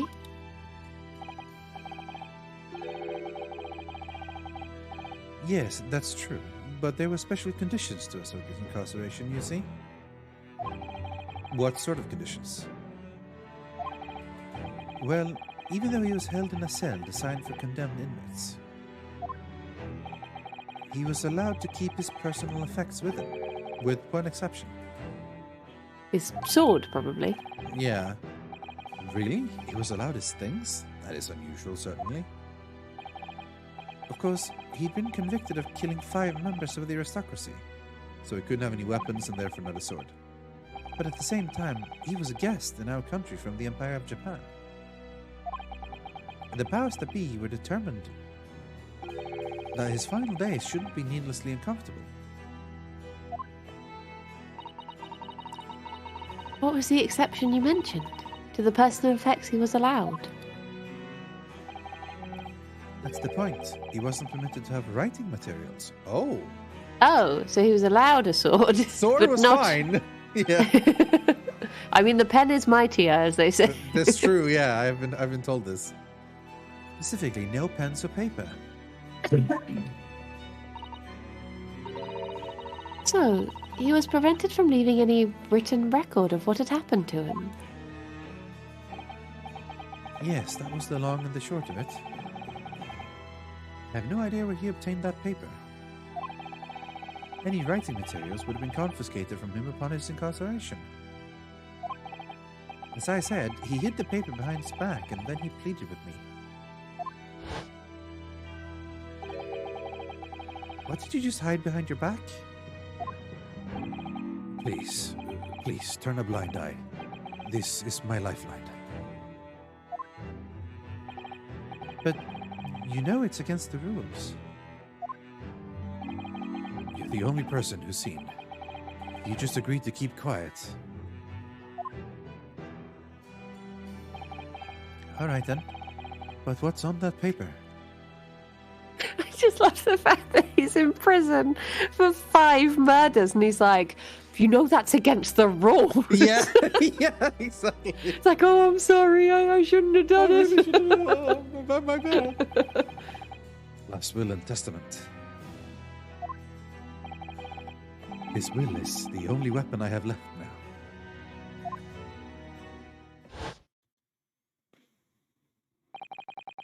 How can a will be a weapon?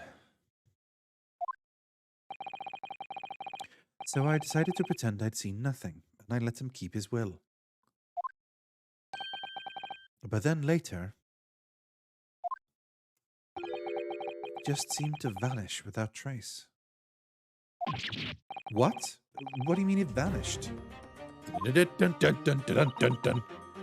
It would seem that isn't the end of the story of this mysterious will.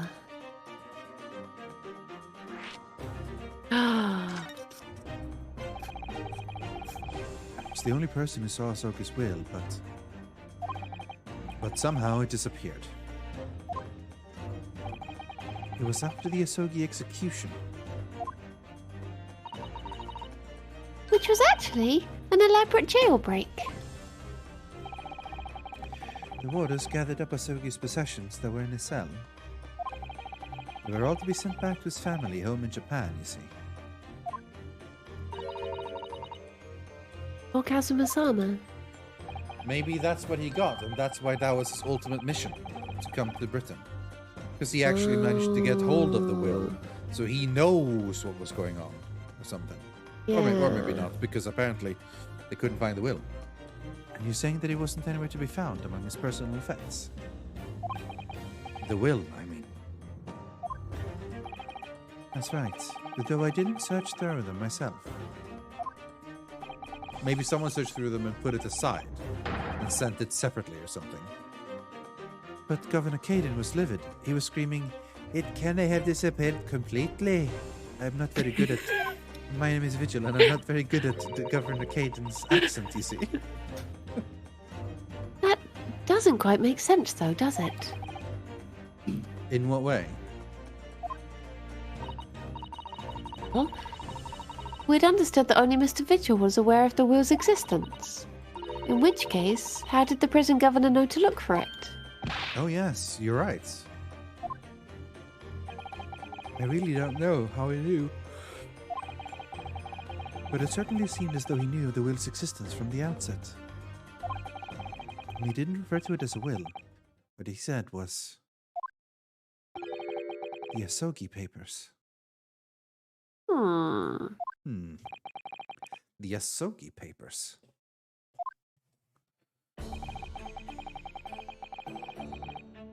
I really can't tell you anything of the subsequent events. Because, well, of what happened. Your dismissal, and the way you blocked it all from your memory. I'd forgotten all this until today. Don't suppose it's relevant to the case, though.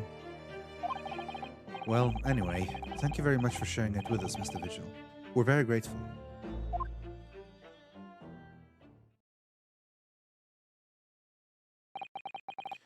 I'm afraid there's really little more I can tell you. My wife Evie will be here shortly, so I do hope I don't appear rude, but... no, not at all. Thank you again. What will become of you now? Well, impersonating a police officer is a criminal offense, of course.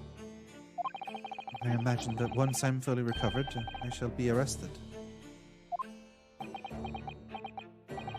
Oh, I'm so sorry. Don't be, please. This was all my own doing. I always knew that this day would come. Well, I wish you well. Goodbye, Mr. Vigil.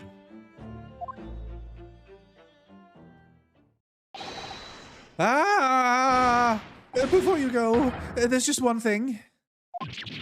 Oh, yes? What is it? The Ahsogi papers. New music. The same music again. I like this bit of music. It's very mysterious. I'd be very grateful if you'd make no mention of the things I told you about them. Presumably for some good reason?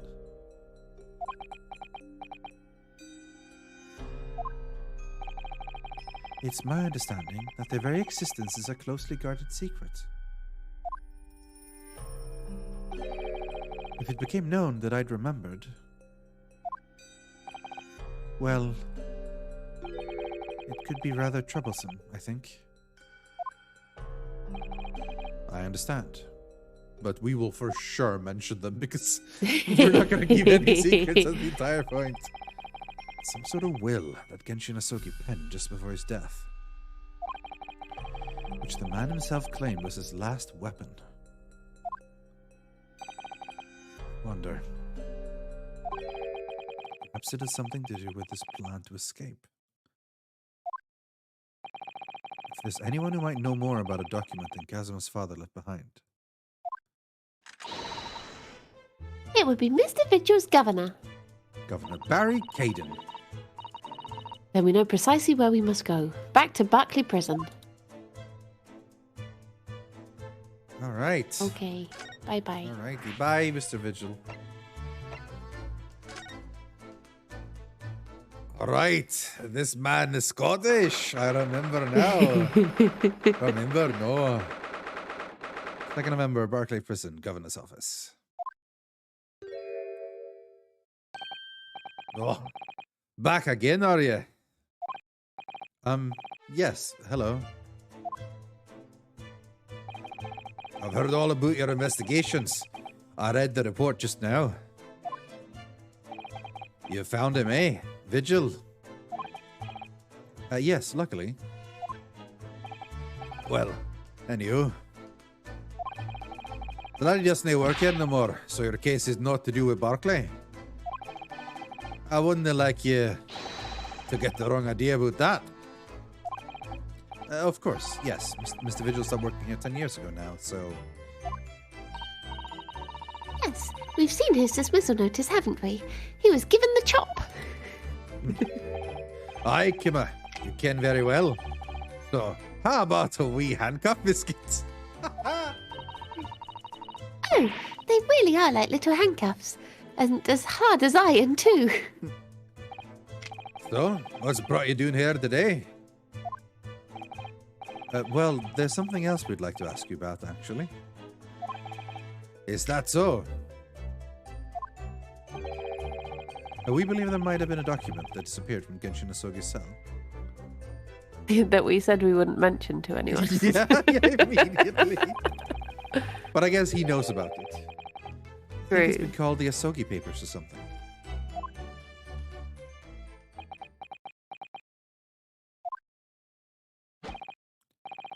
Did I not say? Gregson's death is not to do with things that might have happened at Barclay. Leave the past in the past, laddie. Let's not foot about with the relevant details. His expressions changed completely because he's, combing his hair. We're clearly onto something here.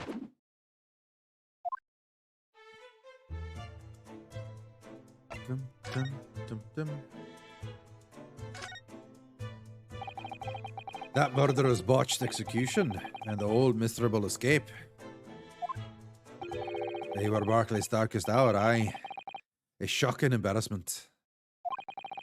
Because the convict had a collaborator on the prison staff, you mean? Aye, for shame. The coroner who confirmed the death of the man after his execution, Courtney Scythe. And my chief warder at the time, Vigil, was in charge of the whole affair. But Mr. Vigil says he didn't know anything about it. The rascal wouldn't say otherwise, eh? Or handcuffs? Oh, how could I say no? You can never have too much iron in your diet. Well, Mr. Vigil was handed his dismissal notice as a result of what happened. He was so despairing, he jumped out of your office window, didn't he? I didn't like to say, but that's just Vigil trying to get out of it. Do you not think he wouldn't have jumped from the shock of his crimes being exposed, eh? I do. You wouldn't say otherwise, though, would you? Of course, I can't shun all the responsibility myself. Shouldn't have let him deceive me. Actually, is Barry anyone that kens what went on at the time now? With Gregson having been murdered and Dr. Scythe forbidden from having any visitors? No visitors. Someone obviously doesn't want her giving anything away.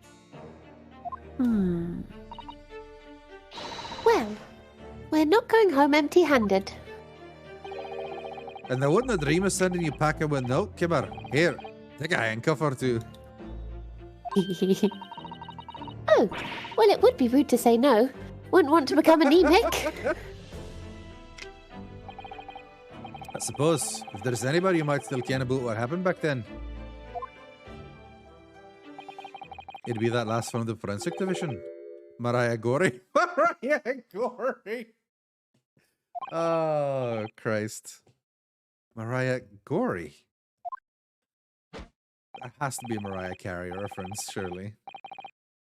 Aye, Scythe's daughter. She didn't have no more, just the one. But the wee bairns followed in their mam's footsteps. You didn't ever see her with a scalpel in her hand. Oh yeah, we saw her briefly, right? Yeah. Ah.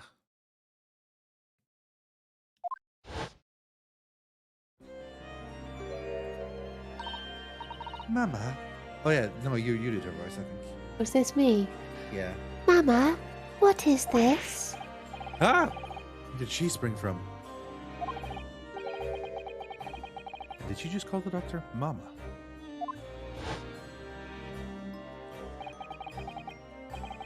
It's the Scythe's daughter, Mariah Gorey. I don't know if it's saying Mariah. It could just be Maria. But it's just because literally it's like Mariah Carey, so I'd say Mariah. But Yeah. Maria Gorey. We could do with talking to her. Gory. So, she's stuck to Scythe's daughter, but her surname is Gorey? Aye, there is some family history, I'm sure, but then I ken the ins and outs of it. She grew up watching her mum working with the bodies of folks who died in strange circumstances. And decided to do the same with her own life. I can't understand it myself. Perhaps she was driven by a deep respect for her mother. Perhaps. Anyhow, she was in charge of Gregson's autopsy, I believe. Oh, that seems... A little bit suspicious, yeah? Right. And the coroner responsible for this incomplete report. Someone told me once that the wee lassie always loved her mam's stories about cutting up bodies. Oh boy. Oh. There's even the rumour that she used to listen to the funeral march as a lullaby. Okay. Well then, perhaps her mother might have told her about the autopsy from the case 10 years ago. Aye, I'd say there's a fighting chance at least. After all, that was a life-changing case for all of us. We really need to speak to Miss Gorey herself about this, I think. Well, Thank you very much. I'm not happy about any part of this. It took years for Londres to finally forget the whole professor business. Can you not give up on this, laddie? Stop asking pointless questions. I'm sorry. I don't like dredging up these painful memories for everyone. Can you not just stay away now? Leave me alone and didn't come back here, eh?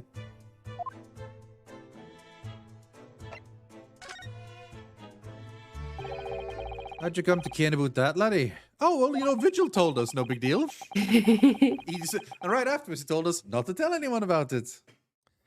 There's not many folk even there in the prison who've heard of those papers. Ah, well, can't tell him as the Vigil told me. Hmm. I'm afraid our sources must remain confidential, sir. We've been led to believe the papers are actually a last will and testament. Is that right? The professors, or rather Genshin Asogi's.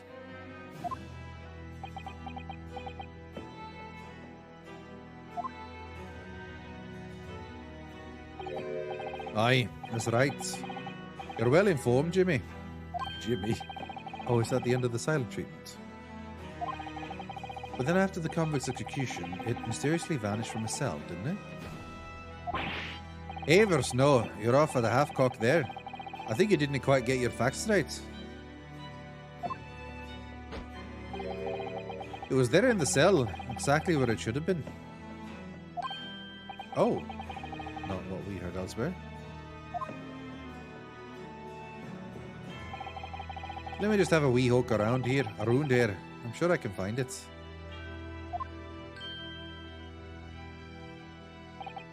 Aye, here you are. See? I bet you these aren't real. Hmm. Unless, of course, the Last Will and Testament is not the same thing as the Asogi Papers. Maybe Yeah. they're two different things. Last Will and Testament of Genshin Asogi, written with a calligraphy brush. Of course, I cannot read a word of those Japanese squiggles. But I mind it says he leaves all his worldly possessions to his son back in his homeland. Yes, that's correct. That's the gist of it. So these are the Asogi Papers. Aye, of course they are. Papers written by Asogi, no doubt about it. There's no mystery here, laddie. That's your lot. Now go away, don't think about it anymore, and go home. After all this ramash of that slay instead of an execution. No clue what those two words mean. But in context, you know.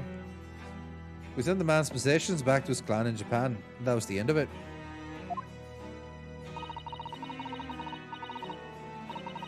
I think we ought to make a record of this, Mr. Naruhodo, just in case.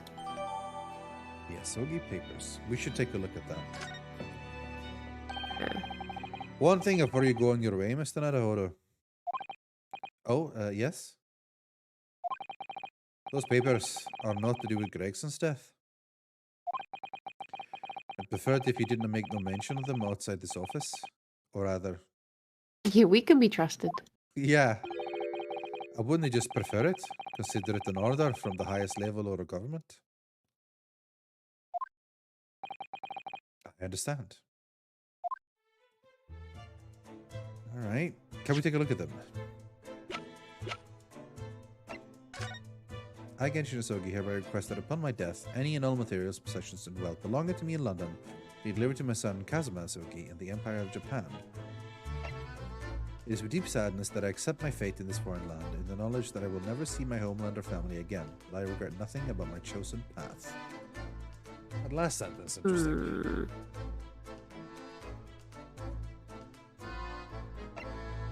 Okay.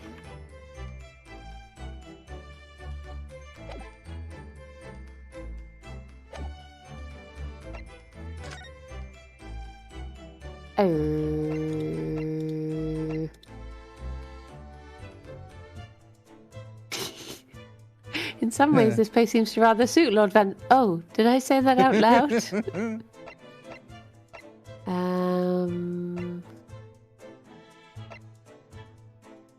We've been there. Yeah. Think there's anything else for us there. Wadley would tell maybe to talk to Jigoku or something. I don't know. Nope, no one there. Not visited this place in a while. Aha!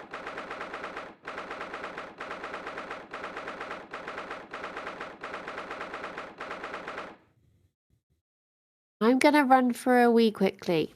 Okay, fair enough. Suddenly bursting. All right, no worries. BRB. Alrighty.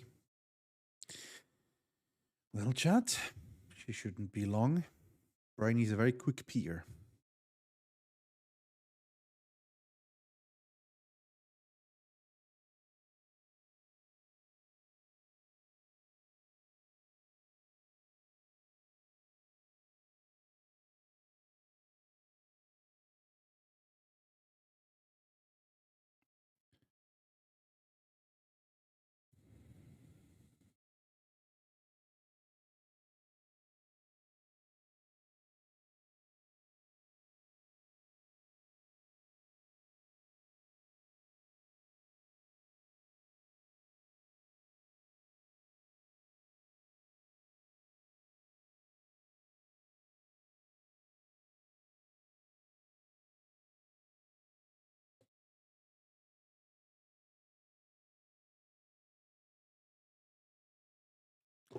Everyone's streaming Pokemon.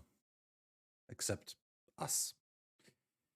We are streaming important stuff like law and justice. Law stuff. Ooh. No arguments, Professor Asogi. Persecutor Asogi. You will continue with the trial exactly as I instructed. Is that clear? Perfectly. It's Kazuma-sama. Defying Lord Strongheart by the sound of it. He never did know when to back down.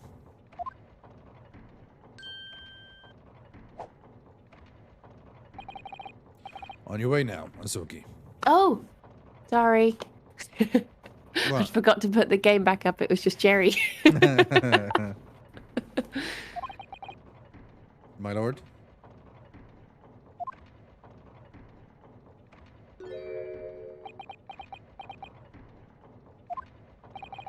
Kazuma?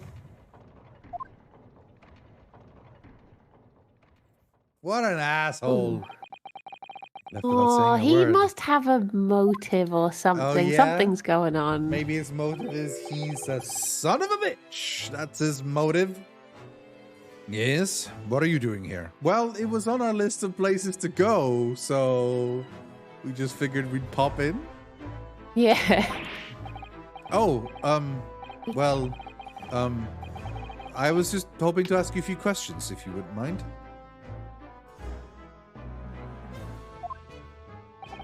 I wanted Van Zeek's trial concluded today. But Prosecutor Sogi's unwelcome inquiries are going to make it take longer than necessary. Unwelcome inquiries. As a result, I'm losing even more precious time. Currently 2 hours, 55 minutes, and 41 seconds. 42, 43. Then we must resolve everything before 3 hours have passed, Mr. Naruhodo. In a miraculous not even 5 minutes? Anyway, I can't let the man's obvious bad mood put me off. I need information.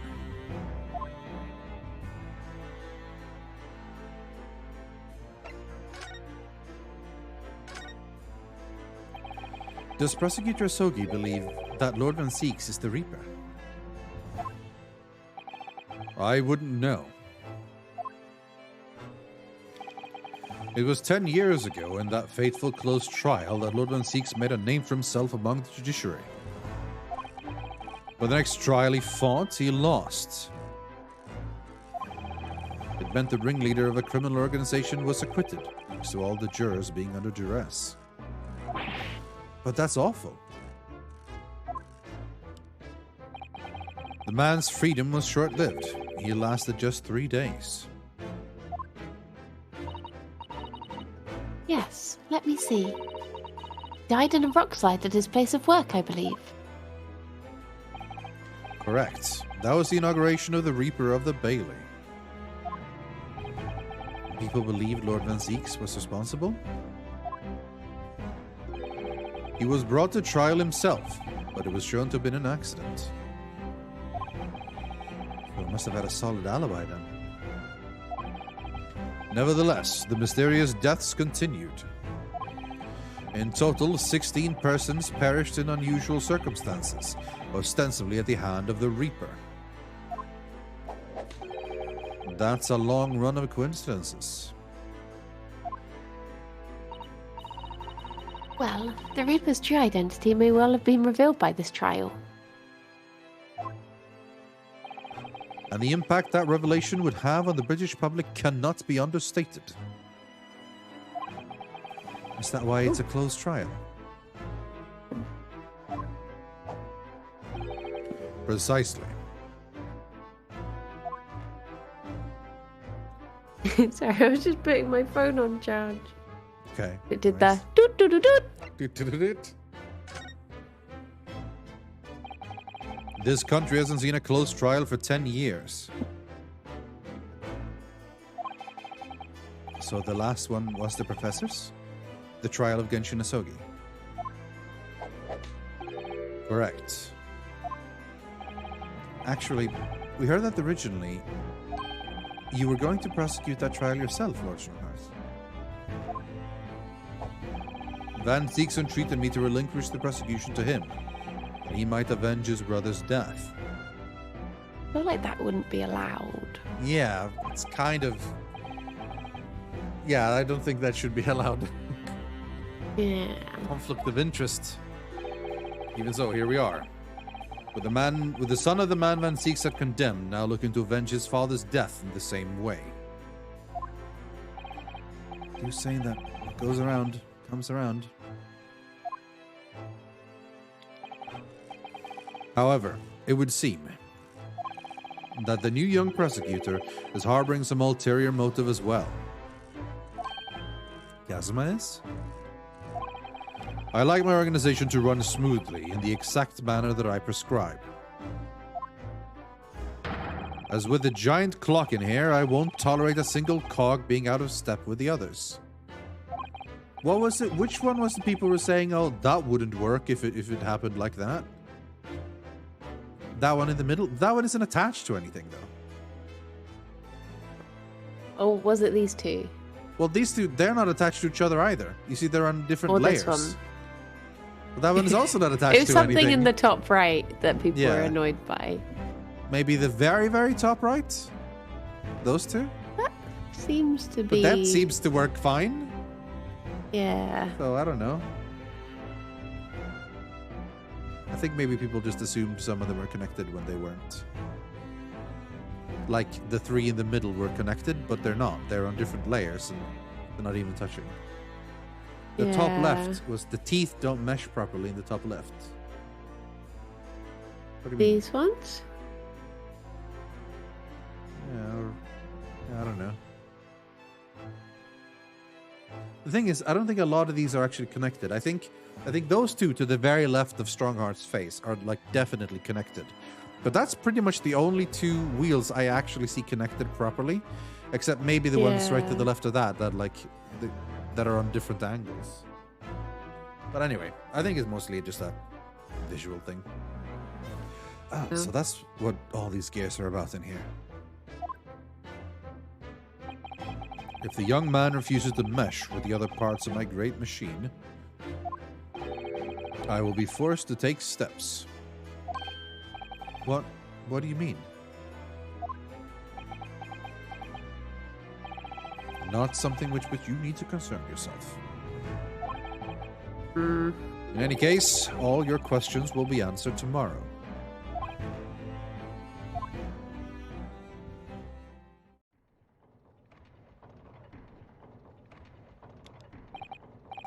Now, I shall have to ask you to excuse me.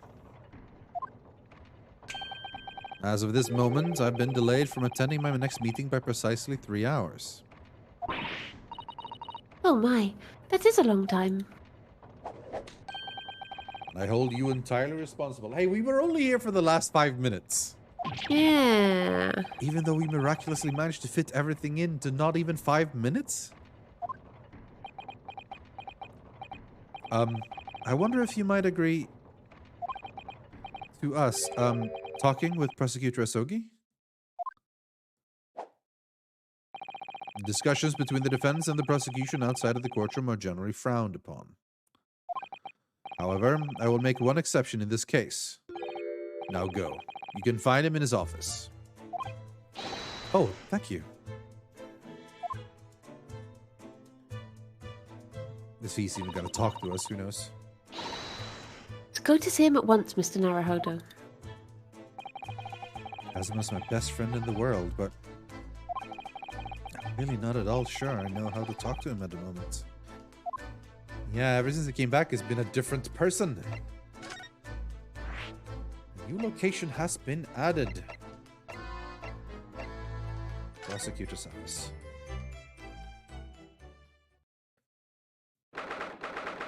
Second November. Prosecutor's office.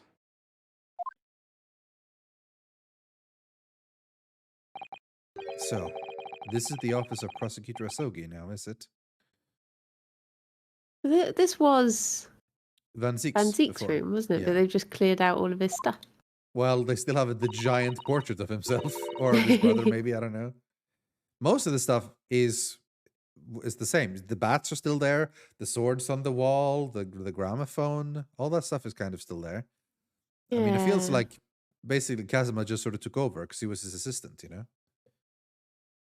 Masama is doing so well for himself. Okay, it's not like he earned this, building all of this up. This is literally like he was just the assistant. He's just taken over the existing office. So even though he's always forced to kneel on the floor, Japanese style, in that dark corner. It's his habit to sit Caesar? I guess. Or Caesar style sure. whenever he's working.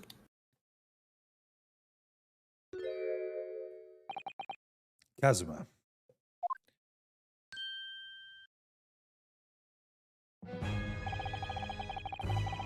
I thought it wouldn't be long before you paid me a visit, Runosuke. I was right about what I said, wasn't I? Sorry? That you have all the makings of a great defense lawyer. Well, I always believed that you'd fulfill your dream of advocating in the British courts. Just never imagined for 1 second that it would be as a prosecutor. Seeing you stand in a foreign courtroom, so gallantly realizing your dream, Kazuma-sama. I'm truly happy for you. And I am truly thankful to you, Judicial Assistant Mikotoba. Oh, that was cold. That felt real cold. But maybe it isn't. Maybe it's more like giving her the full title to give her like all her credit or whatever. So Yeah. Runosuke. I always thought it would be for fun you and I to shake up the British legal system a little together. This isn't quite how I envisaged it, but I suppose it's just another twist of fate. I've learned a lot of things during my time in London. About how Susato-san's father was himself a visiting student here once, along with Judge Shigoku. And about what happened with your father. Then you'll have no difficulty understanding why I had no choice. Why I had to find a way to get to Britain as a visiting student myself. I want to hear it from you, Kazuma. As you wish, Runosuke Naruhodo. Full name, you're in trouble. Uh-oh.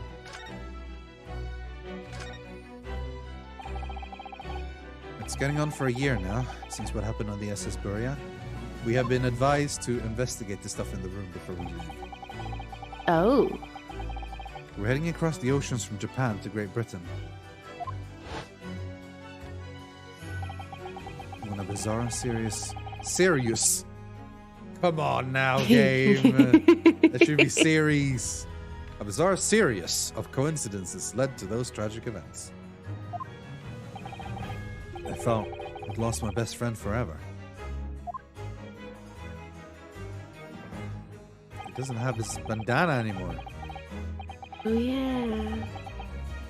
I must have been unconscious for a long time. When I awoke, I was lying on a bed. It was a narrow little room. There was a posy of flowers by the pillow. It took me a little while to realize that I was in the cabin of a ship. I slipped out of the room and headed up onto the deck. Were you already suffering from amnesia at that point? Yes. I didn't know what had happened or where I was. There was just this voice in my head. You have something to do, something no one else can know about. Go to Great Britain. Your task awaits you there.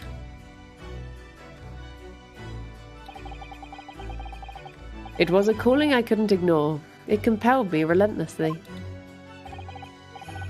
Out on deck, I saw that I was on a huge steamship, and we were docked in a large port. Everything's very big in this sentence. Yeah. I was in the massive sea on a huge ship in a large port. A great deck in a massive country. It must have been Hong Kong. Yes, it must have been. Presumably just before they were due to carry your body off the ship.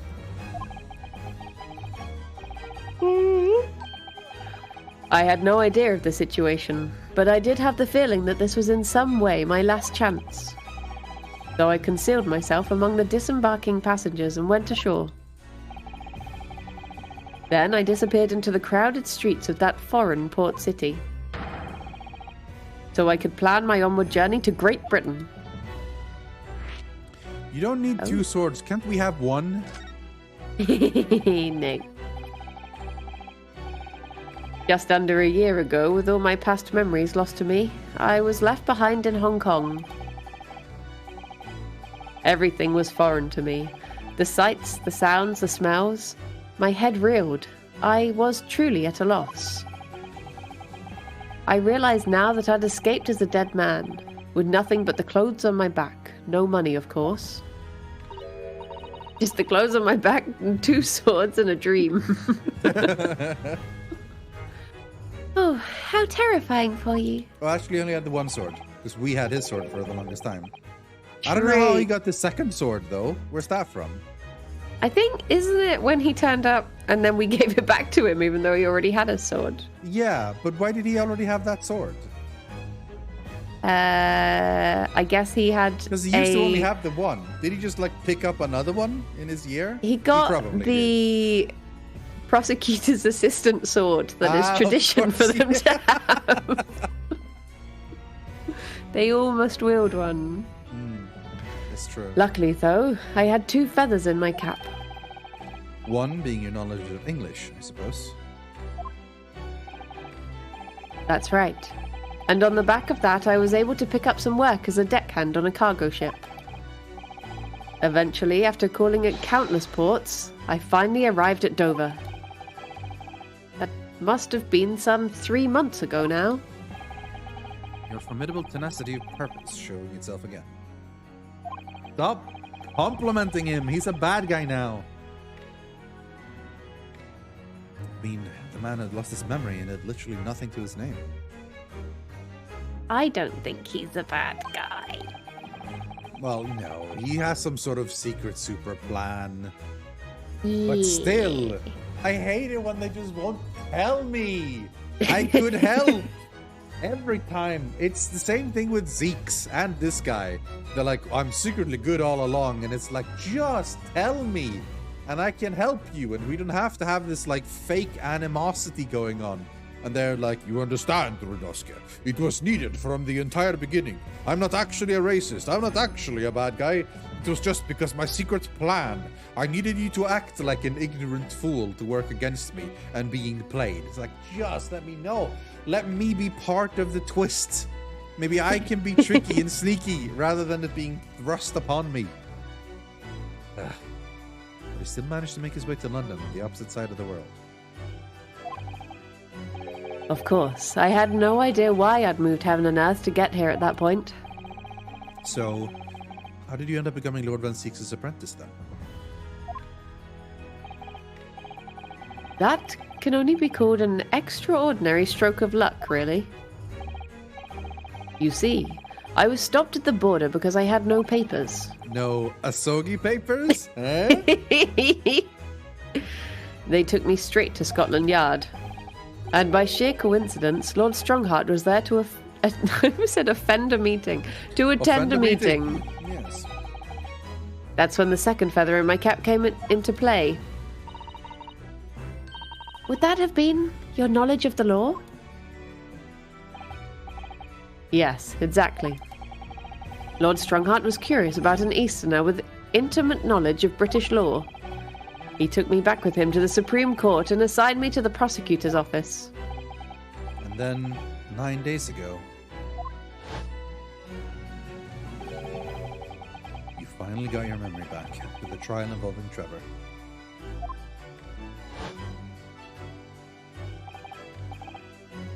Why did he give him a mask? Yeah. Do you know who you are? No? Put this on. Put on a mask then, just in case people recognize you. We wouldn't want that. And he's like, no, we wouldn't want that mask on. Like, why? Why not just have him walk around without a mask? Yes, I did.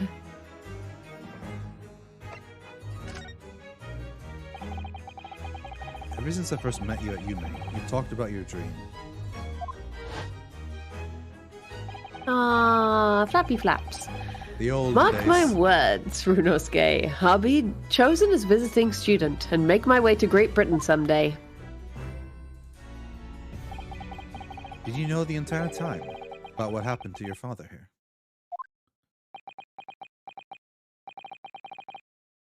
16 years ago.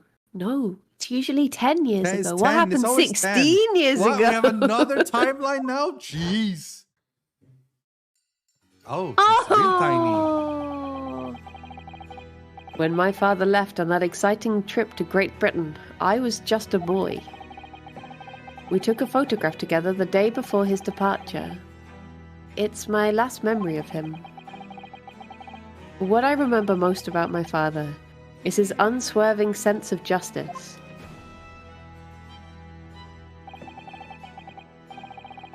Six years after he left, a gentleman called at our family home.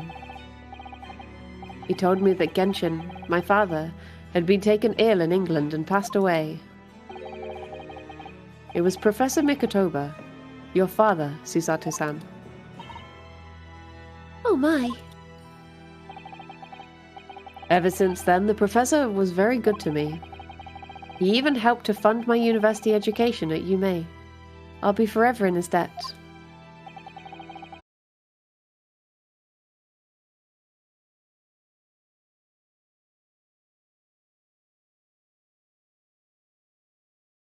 Then, one day, a letter arrived at our house from Britain.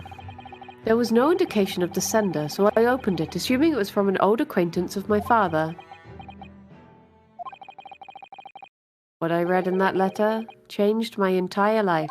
It was the Asogi papers. What did it say? Said that my father had been a mass murderer, and the writer cursed the Asogi name. Oh no. As a result of that letter, I found out what had been hidden from me all those years.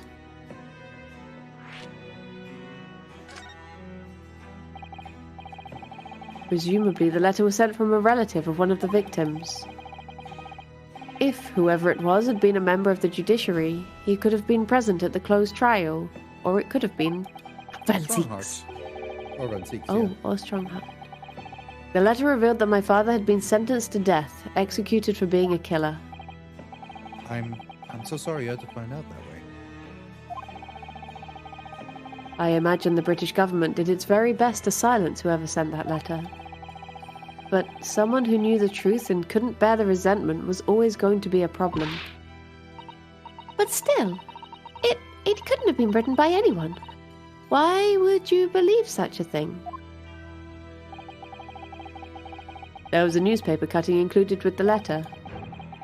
It was the first I'd ever heard of the professor and his terrible killing spree. Well, what did my father have to say about the letter? I couldn't bring myself to show it to him, What? Why not? because he'd deliberately concealed the truth from me by telling me that my father was taken by a fatal illness. Couldn't have been easy for him, and he'd done it out of consideration for my feelings. So instead, I showed the letter to Judge Jikoku. Ah, to the other visiting students. He faltered for the briefest of moments, but then he just laughed the letter off. He said guilty and just chuckled to himself. Guilty. Ha ha ha. But in that moment, I saw it on his face. He was undeniably shocked, shaken momentarily before recovering his poise. Was. Boys. A year later, my bereaved mother succumbed to the same strain of grief, and she too passed away. That's when I made up my mind that one day, without fail, I would cross the seas to Britain and seek the truth for myself. The truth about my father, Genshin Asogi. And I wouldn't let anyone stand in my way. Oh, Kazuma-sama. But then I was killed by a cat. Yes. Bad luck. Went on holiday. For a long time. What we learned today in court turned things completely on their head. It was an impressive piece of lawyering. It doesn't feel like it should be a word. You lawyered right good today, Runosuke Naruhodo. Well lawyered. Well done. The lawyering was impressive. Lord Van Zieks isn't the Reaper, you know. I almost don't want to believe it myself, but turns out that Inspector Gregson himself, the victim, was. No! Why would you just believe Van Zieks? Come on.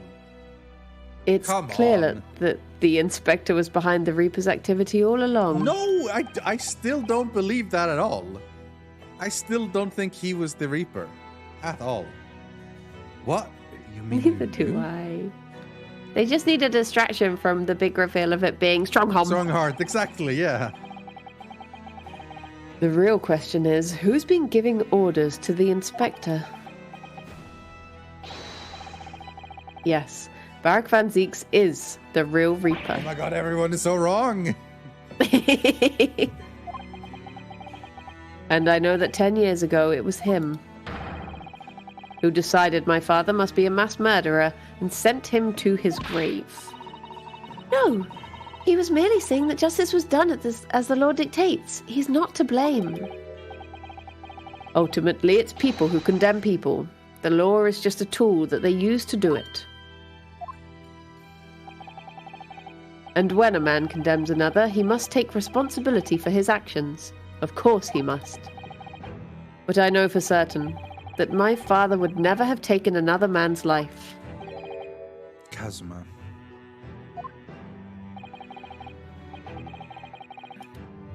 On the contrary, my father's life was taken by the Reaper. I mean, no.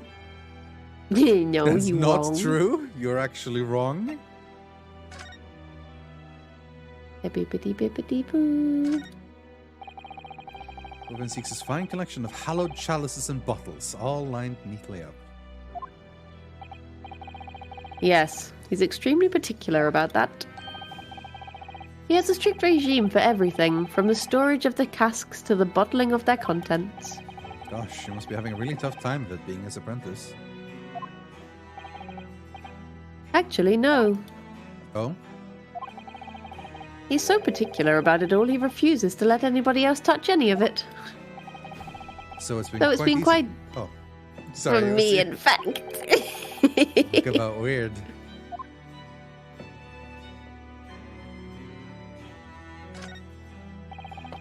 That's Lord Van Zieks' incredibly stylish desk. It's not my style, though. No, I noticed you've been working at the little table on the floor, kneeling down Caesar style. I thought it was some kind of punishment set up by Lord Van Zieks when I first saw it. I find it the most comfortable way to work. I can't do it. After a couple of minutes of sitting with my legs folded under me, they start to go tingly.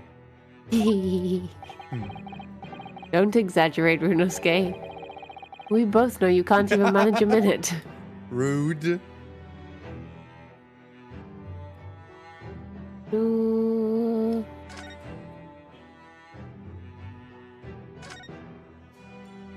Ooh. What the? Sorry, that's not funny. That's Gregson. Yeah. Yeah. Why is he not in the Bibli? Well, I mean, I That guess makes I'm trying to sense. figure out stuff. It's a scale model of the crime scene. Oh, yes, I realized that. Does the prosecution office make a model of the scene for every single case? Apparently so. Sometimes it helps to visualize things better and notice things you hadn't spotted before. Actually, the miniature notice board is my work.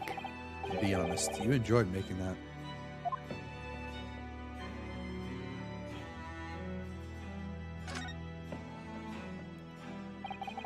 Do you know who the man in the portrait is?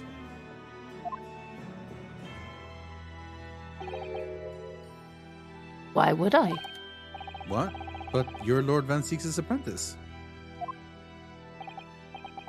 Yes, apprentice, not friend. And during the time I was suffering from amnesia, I didn't even notice that picture. Oh, really? I mean, it's not the smallest picture. Must be one hell of an amnesia side effect to just be blind to huge portraits. I wouldn't have the first idea what the man decorates his office with.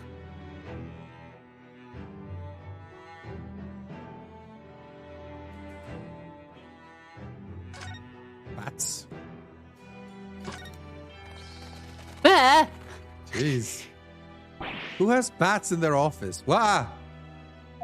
Wah! Wow!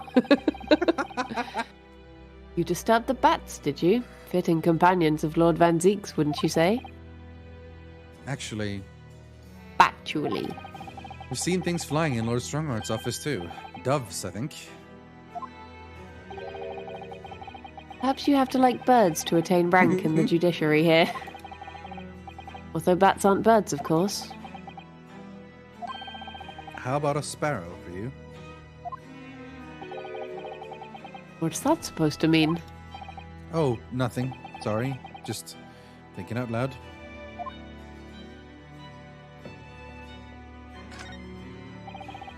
Casts floor to ceiling, just like the last time we were here.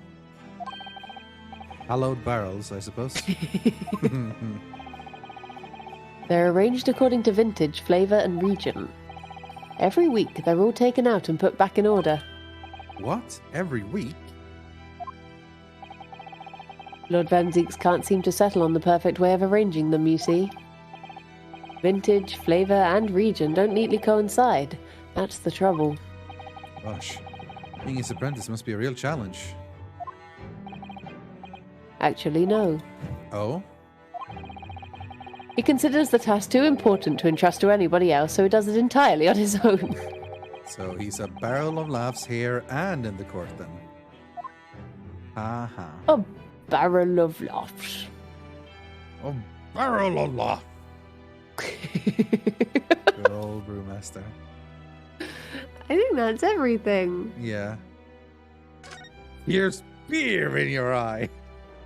Good old guy. Yeah, I think that's it. I get so many Dota quotes randomly in my head. Yeah. Like every time I see a Rolling fountain. out. Head to the quarry. Head to the quarry. Oh no! Every time I see a fountain, I'm like, that fountain looks familiar. Hey. It looks good on you, mate. Oh, I played Bristol Black not too long ago. Bury me And it was a quills really down long- so's to poke the devil. Long games, I get to hear a little quotes from him.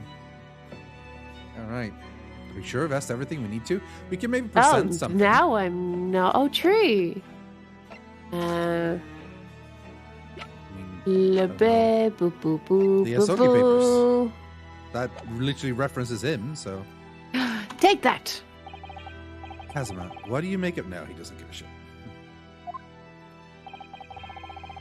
Only one place where defense lawyers and prosecutors should discuss evidence. The bedroom. The courtroom. So it seems you're still confused by the situation. That's what I make of it. I get the feeling my friend's always going to have the edge over me, isn't he? No, because we're going to beat him in court. Everyone always mistrusts us, but we're actually really good. No! Why does he not want to see the picture of us with the judge? I feel like he probably Okay, doesn't what want to see about- anything. I'm a lawyer. Hey, Kazma, this is your armband. You're not getting it back, though. We're keeping it. Actually, I think it's yours now. Woo! Sorry. You're the defense lawyer. You have a talent for it. I've always known that you would. And now you've chosen to take that path in life. As your friend, I couldn't be happier for you. Or more proud. Kazuma. You keep hold of that. Besides, I'm a prosecutor now. That armband would have no meaning for me. What does prosecutors have to show themselves? I mean, I guess... Two swords. Two swords, yeah. Sure. The classic prosecutor swords. Thank you, my friend. Okay, what do we have? I don't think he's interested in Photo. anything. Oh, maybe. Hey! What Show about the him my little? What about gun. the little? Oh no, that was a key. I was like, maybe it belongs with a model scale thing, the little policeman. But no, it was just. Oh. I don't think he's interested in anything. Okay. But it said we had something But it did else to say, ask yeah. him.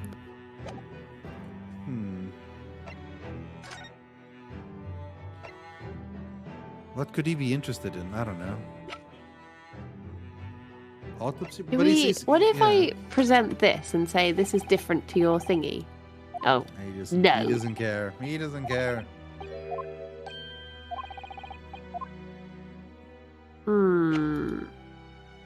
Maybe the notice board?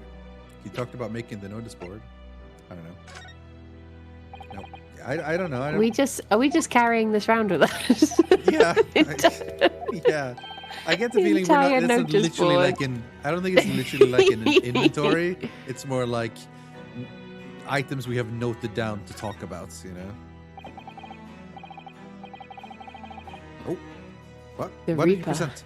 What did you hand over? The gun. Oh. The gun.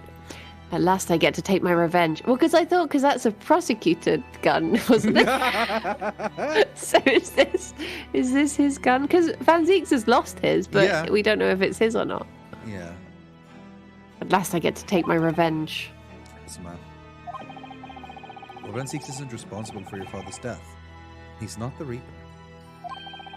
He's the defendant and deserving of a fair trial.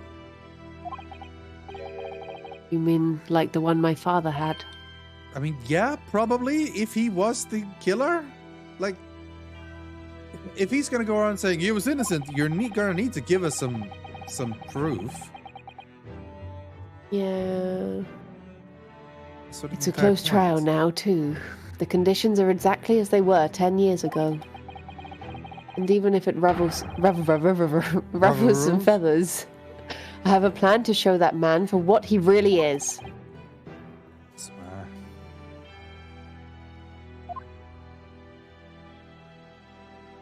Eh, I take it that didn't...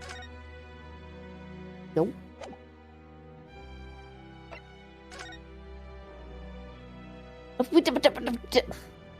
Huh.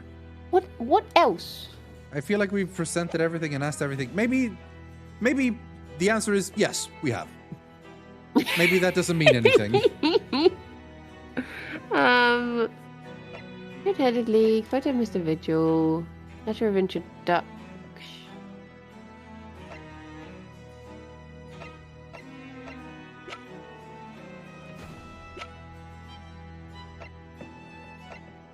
I don't know what else we would present, really. Autopsy report, maybe? Oh? This came up in the trial, didn't it? Something a little dubious, I mean. The fact that no time of death was recorded on Inspector Gregson autopsy report?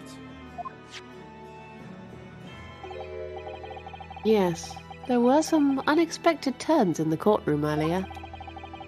The suggestion you came up with certainly took everyone by surprise. The idea that the victim died the previous day at some other location is quite something. Well, considering when the pocket watch had stopped and the scorch marks on the candle. The scotch marks and a candle. It's just a possibility, the evidence, and the scene both.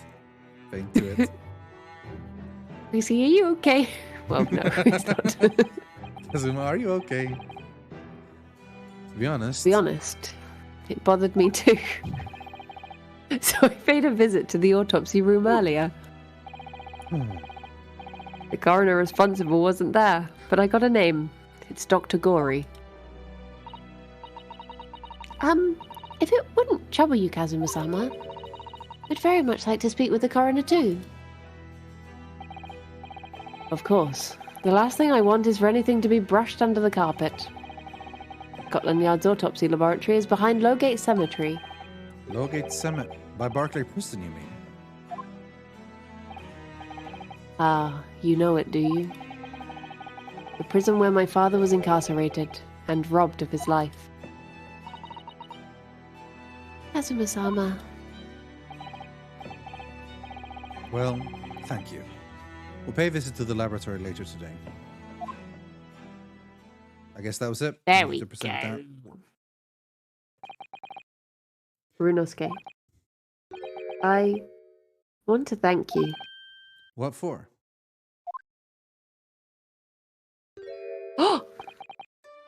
For this. Hmm. You safeguarded the soul of the Asogi clan. Well, it is a famous sword that's been in your family for generations. My only slight regret is that I never got the chance to draw it before I returned it to you. Like, when he cut off the hair of that guy. Remember? Oh, yeah. Rumor is said to have been forged by a master swordsmith during the Sengoku Warring States period. I come from a long lineage of warriors, many of whom were expert swordsmen. They were expected to be swordsmen. Well, then, you're a chip of the old block, I'd say. This blade, Karuma, is a symbol of the Asogi clan's honor and might.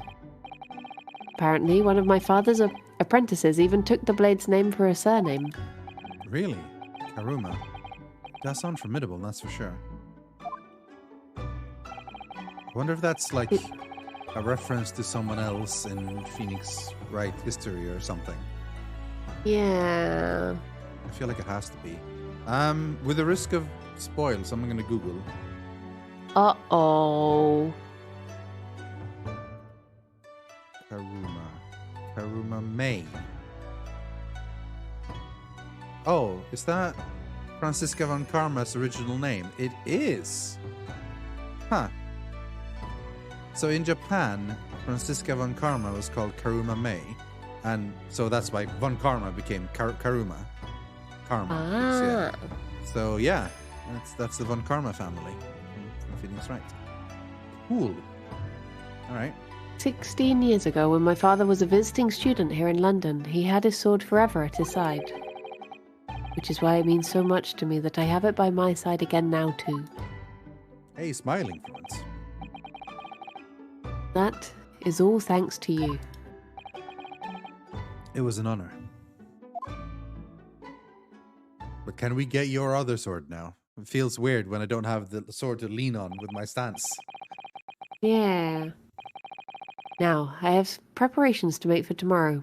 Perhaps I said a little too much. Kazuma, you've changed. No, Runosuke. I haven't changed at all. It's you who's changed.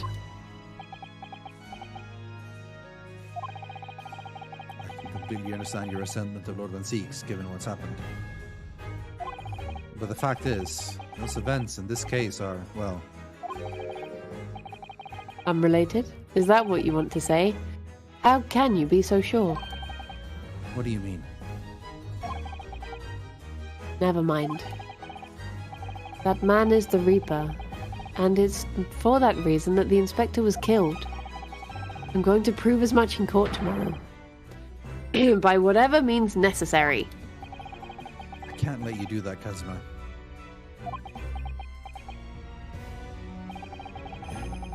I know you'll do what you have to do as a lawyer. But I'm sure I don't need to tell you that I won't be taking any prisoners in the courtroom. I would expect nothing less. Until tomorrow then, in the Old Bailey. Okay. Ooh. Oh, yeah. Dr. Maria Gori.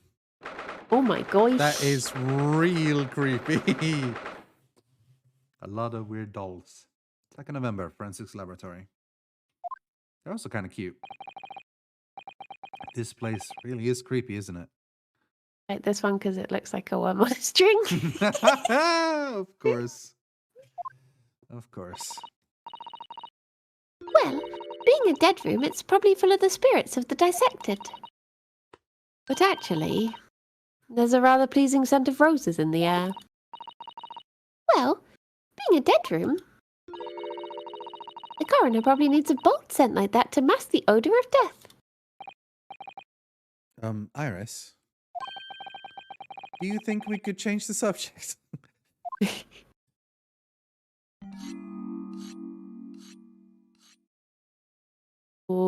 scraping sound, I think. What was that?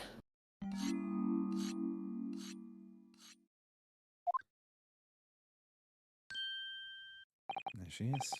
Dr. Gory?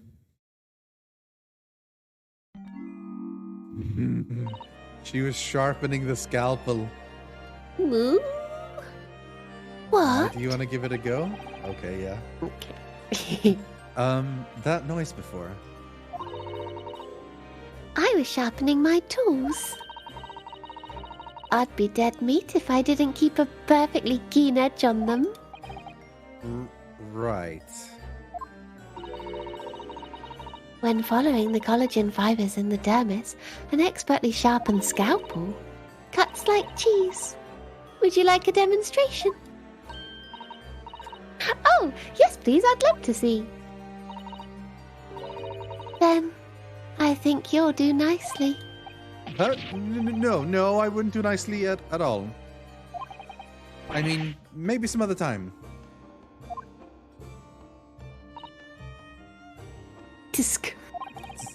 It's hard to make that noise. Because normally it's just such a slight sound, you know? Yeah. Is that a tut? Well, we came here to ask questions, so...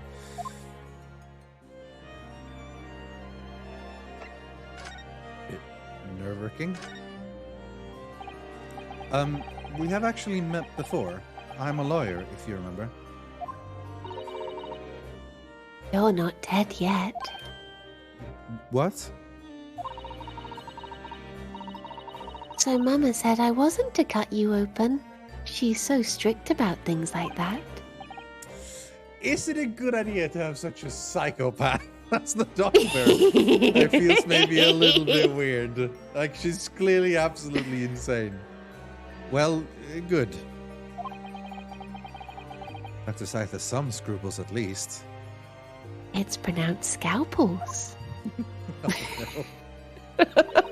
Oh no. Dear, it looks like she's not interested in talking to us. For the time being, anyway. For the time being? You mean until we die? Nope, that's a way off.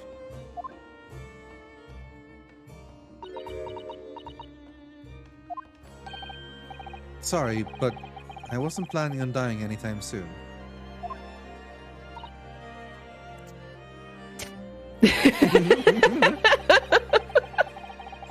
Surely there's some less drastic way of making her listen. Maybe presenting the autopsy report? Yeah. Oh, wait, no.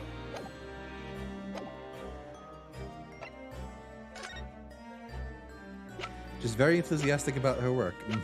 Just a lovely goth girl. Sure. Dr. Gory, we actually came here to ask you about this.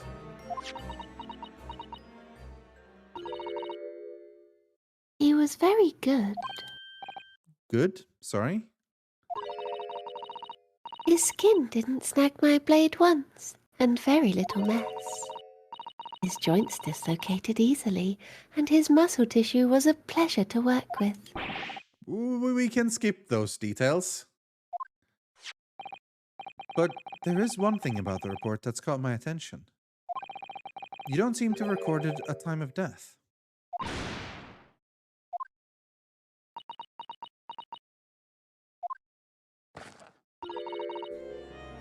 That's not my fault. Oh, that made me jump. Then please, tell us what happened.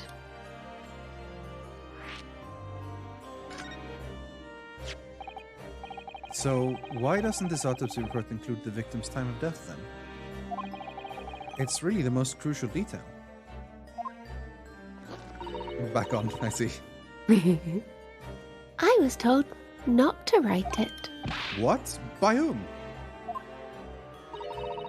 Yep. Mayor Strongheart, the Lord Chief Justice. He came here. Lord Strongheart came? Grow up. Sorry. This Sorry. reminds me of one of the last D&D session I had of my last campaign. Huge D&D's nuts. Yes. Continue. Yeah. Like, real emotional moment. I think it was the second to last, maybe not the actual last. The party was like fighting some of the major enemy, and then the big bad guy took one of the characters with them, where basically it's like, either I stay here and kill you, or you let me take her and leave. And then she basically made the decision, okay, I'll go, all right? And then she looked at them and said, come for me. And they fucking burst out laughing, and I'm like, I hate all of you. Like, it was supposed to be like a fairly emotional moment, and they just giggle because they're 12-year-olds, and the word "come" is hilarious to them. I do giggle Guys. every time I watch Princess Bride at the beginning, and he's like, I would always come for you, and I'm just like, oh, I love that film. Yeah, I do too. But I think that's a beautiful moment rather than lol, lol, lol, it's like sex. You know? Because I'm an adult, and apparently none of my friends are, including you. He said that from the witness statements about the gunshot and the other evidence, it was obvious. The man clearly died at 5 p.m. on the 1st of November, when the gunshot was heard. But that's not the time of death you wrote on the report. You didn't write anything. Was there some reason you didn't include it?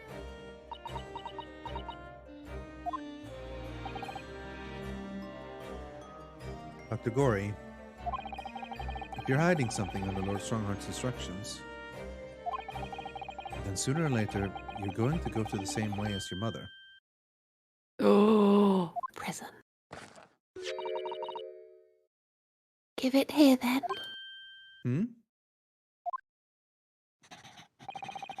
She's scribbling so furiously.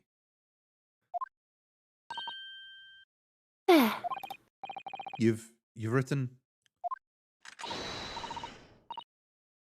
I can't say them both at the same time. Yes, you can. Okay, well then alternate the words, sentences, I guess.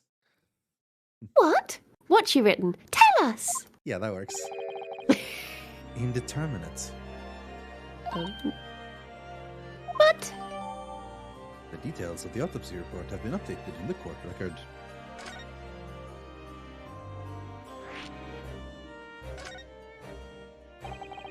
What do you mean by that? Why was the time of death indeterminate?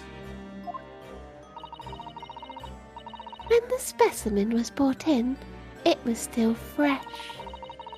So the time of death could easily have coincided when the gunshot was heard. But there was one small discrepancy. What discrepancy? There was some fried fish in the pocket of the specimen's overcoat. The fish and chips is gonna save the case! And that fish had started to rot. What? If the victim liked fried fish, he presumably liked to eat it before it went off. Well, yes. What are you really trying to say? It's possible that someone tried to manipulate the apparent time of death. Manipulate the...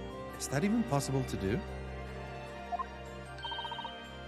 Theoretically, if you were to chill the body in ice, you could delay the onset of putrefaction. And if the overcoat wasn't on the body at the time, Then only the fish would have started to rot. with today's science, it's not yet possible to determine if the body was chilled or not. But today's science is advanced enough to let you freeze a corpse, it seems. But surely, to chill a corpse like that would require an enormous electrical fridge. And I don't imagine many households in London are equipped with such a device. No, definitely not. But maybe in a factory or some other special places. I don't recall seeing any factories or such like on Fresno Street, though. I wonder, if the inspector's body had been chilled, somehow, what might the actual time of death have been? I couldn't say for sure. But at the most, it might have been a day earlier. No! In other words, it would corroborate your previous deduction, Mr. Naruhodo. I don't like the word corroborate. It's just messy to say. Yeah. Corroborate. It's like brewery. Brewery. The rural brewer. Yeah. Rural juror brewery. That Inspector Gregson was killed a day before his body was discovered at a different location. Do you inform Lord Strongheart of this possibility? He simply said that there were no electrical refrigerators of that size in the vicinity.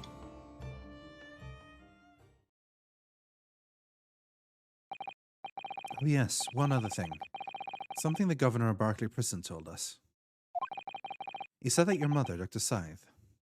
Your mother? Your mother was responsible for confirming the death of the professor after his execution. Professor. I wonder how old she is. Is she in the profile list? She probably is. Oh, the people. 19. 19! Oh my gosh. So she was 9 back then. Is Dr. Scythe in this one? No. She was more of the last case. Boo! I don't want him to be dead. I liked him a lot. Aww. I'm not in here myself. I feel like I should be in here. Yeah. No. Ginny, we haven't seen much this time. We very briefly saw Evie. Medicated. I still love the name. Question mark. She was crazy, Venus. This is the guy. And then, oh yeah. The Apparently you always enjoyed listening to your mother's stories about her work, so... We were wondering if you might know something about what happened 10 years ago. Dr. Scythe is 39. Okay. That's not all Mama did. Sorry? My Mama carried out the autopsy of Clint Van Zeeks as well. What? Really? The brother of Lord Van Zeeks, the professor's final victim. The idea of carrying out an autopsy on a member of the aristocracy was completely unthinkable back then. But the detective in charge of the investigation insisted, and it was miraculously authorized. That detective being Inspector Gregson, of course. Quite an accomplishment for one man. That autopsy provided the vital clue needed to arrest the killer. And Mama was there for that historic event. What does all this mean? You know, that amazing autopsies happened right here in this very room. The Professor and Clint Van Zeeks. They both spent their final moments before being buried on that dissection table there. So this lab, Mama's lab, was instrumental in some of the country's most important events. She really is proud of her mother. Wonder what she has to say about her being in prison right now. Oh. Wonder if you'd tell us more about exactly what happened back then, Dr. Gory.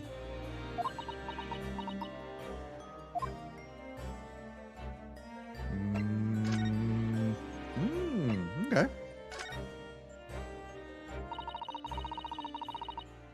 The Professor's execution was Mama's first big case. She had to be in attendance at Barclay Prison execution chamber and sign the certificate to confirm the convict's death. Mama is the best coroner in the world, you know. I was so proud of her. But the execution didn't actually take place. No, and worse still, Mama actually helped with the jailbreak. I didn't want to know. Oh dear, you found out recently, you mean? I believed in her, in Mama, but... Now I wonder if I'm starting down the same path as her. You mean because you admitted the time of death on this autopsy report.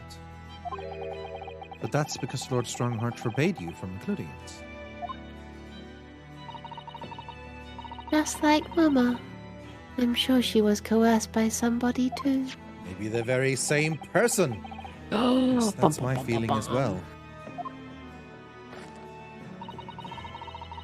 There's no doubt that there were powerful forces at play 10 years ago.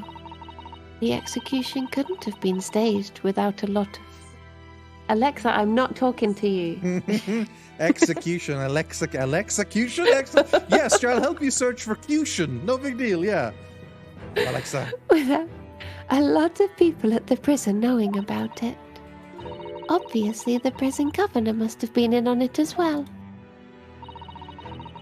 The big man with the little handcuffs, according to what he told us. He was tricked by the chief warder.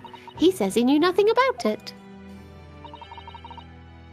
Of course he said that. I'd say the same. Just who was behind that jailbreak all those years ago?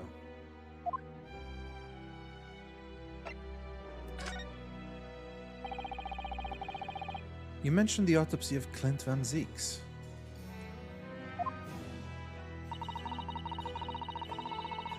It was at the time when carrying out autopsies of murder victims was very unusual. It's still not a practice that's observed in our country, even now. It turned out that he was the professor's final victim, and when the autopsy was performed, Mama was present, although only as a secondary assistant. The person leading the procedure was called Dr. John H. H. Wilson. Everyone's connected. And that's why he bumped him off. Yes, that's why Giselle Brett went to kill him. That's right, my daddy. Because the Reaper also wanted to kill everyone who knew anything and who was involved, that weren't on their side, maybe? And there was one other person present, the primary assistant. He was a visiting student from the Far East. Judge Jikoku. Yeah. Wait, a visiting student? Must have been my father. Yuji Mikotoba. No idea Person Mikotoba had been involved in something so important. I thought it was the judge as well. I thought it was Jiguru. But the outcome of that historic autopsy... But maybe that is where Mikotoba and John H. Wilson met and became friends. Oh, maybe. Like in the process of working on that case, basically. Oh was God, the she's smiling. Oh, of she's a scary. vital piece of evidence that led to the capture of the professor. So that's how they came to identify Genshin Sogi as the infamous mass murderer. But do you happen to know anything about that piece of evidence? Can you tell us any more? Yeah, haha. Thank you, Zelina. This is Rith Hart and Briony Bunkies. Aww. Briony Bunkies is a good emote. I like it. Yeah, it's cute. Would you like to see the records for yourself? What? Would that be alright? What's the point of keeping records if people can't look at them?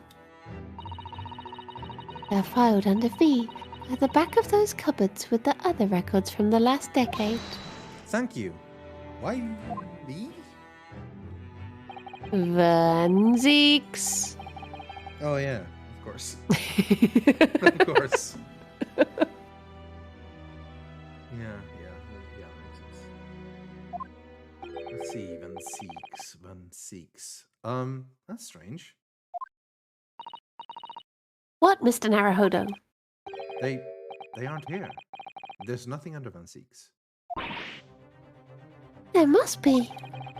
Perhaps somebody took them away? No. No one's allowed to take documents related to the professor case out of this room. But you're right. They're gone. As is my voice. Yes. because it takes a lot of effort to speak like this. Well, The when pit was the last time? of despair. Sorry, the pit of despair. Well, when was the last time somebody looked at them? Do you remember? It was... Oh, yes. I remember now. It was 2 years ago. A consulting detective came one day, saying that he'd like to see the records. Sherlock Holmes. No, you don't mean. Sherlock Holmes was his name. Why is he always involved and never tells us anything? Deep down, I knew that was coming. All these people are supposed to be our friends, are always working on some secret shit they never let us in on. Yeah. Do you think he stole the records? Oh no, surely not. Iris, that can't be right. Can it?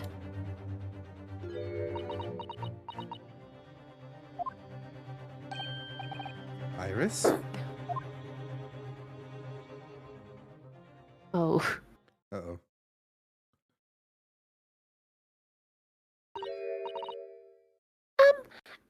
Bruno?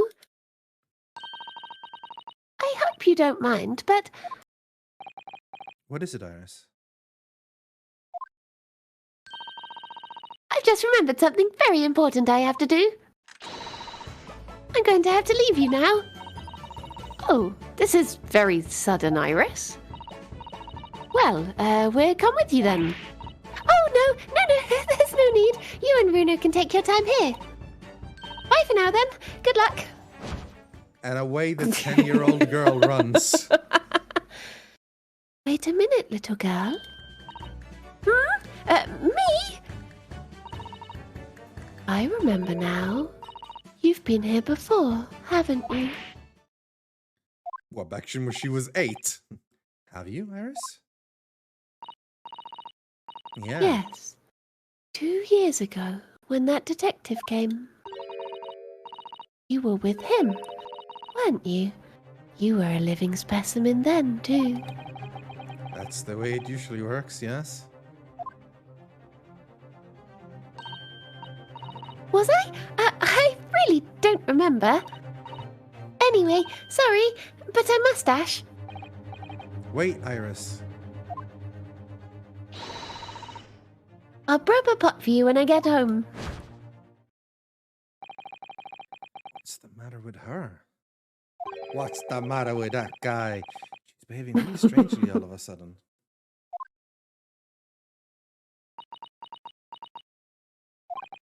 Well, in that case, we won't keep you any longer either.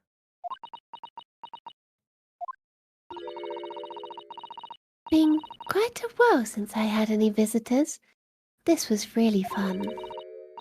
But next time you come, I'd prefer if you were ready for dissection. I can't make any promises, sorry. Not like we haven't been keeping any secrets. Well, from Iris, but I also disagree on that.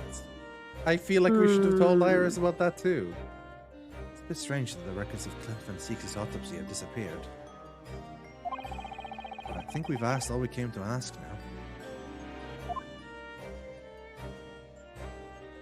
Alright, okay. Okay. I mean, I guess we can examine stuff, but I don't think there's anything exciting here really that we haven't seen before. Yeah. But where?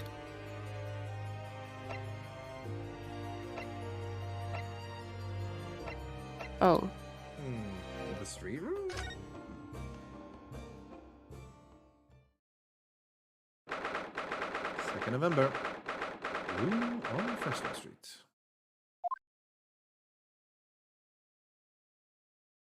The police is still busily investigating in here then. Regina's nowhere to be seen. Where is she? Yes, it has been blissfully quiet, hasn't it? Oh. Perhaps she's out investigating on her own, practicing what her boss taught her.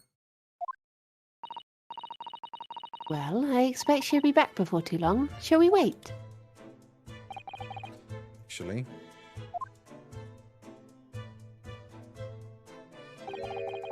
There's something different about this room since the last time we were here, isn't there? What, the lamp? Is the lamp different? We could always use the the time to notice investigate board is more up, maybe? thoroughly. What is it that's different? Yes? Yeah, I mean, that one is new, I'm pretty sure. This food trunk wasn't here before, was it? I didn't know if that counted. Oh, it appears to be made of metal. It must be very heavy. I wonder to whom it belongs.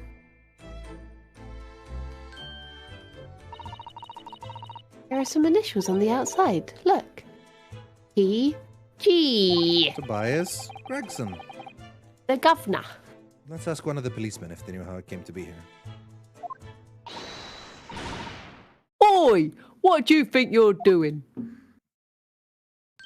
Oh, what do you think you're doing? That's my trunk, that is. Hands off. Gina. Where were you hiding?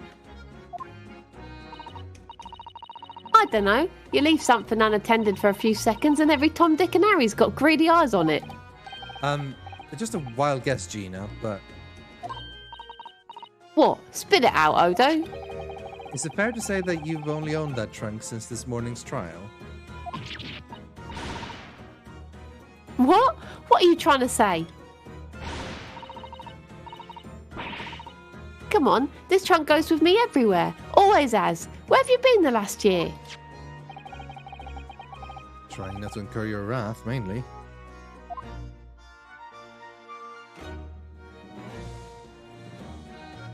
Hello, Gina. I like Gina a lot. She's cool. Yeah. You should hear them talking at the yard now. They should be ashamed of themselves. They're saying that it was the boss who killed all them burglars. Bludgers. Ah, you mean the whole Reaper thing? Yeah. Apparently, the boss was investigating stuff that no one else in the yard knew nothing about. Stuff to do with all them criminals what go off scot-free. Yeah, the ones prosecuted by Loveland Seeks use bribery and corruption to evade conviction. Well, then obviously it was that bloomin' Reaper giving the orders, weren't it? But why would people be suspecting Inspector Grigson of being involved in the killings? There was a notebook hidden in his office. Oh no, this doesn't sound good. It had details about the crimes that have been pegged as the Reaper's work. What? No. Did you see it, Gina? Did you see the notebook? They wouldn't flame and let me, because I'm just an apprentice apparently. But it was me who found it, and he was my boss. That's right. I was pretty miffed about it, so I sneaked a peek at what it said anyway. Good on you, Gina. Oh! That's our Gina.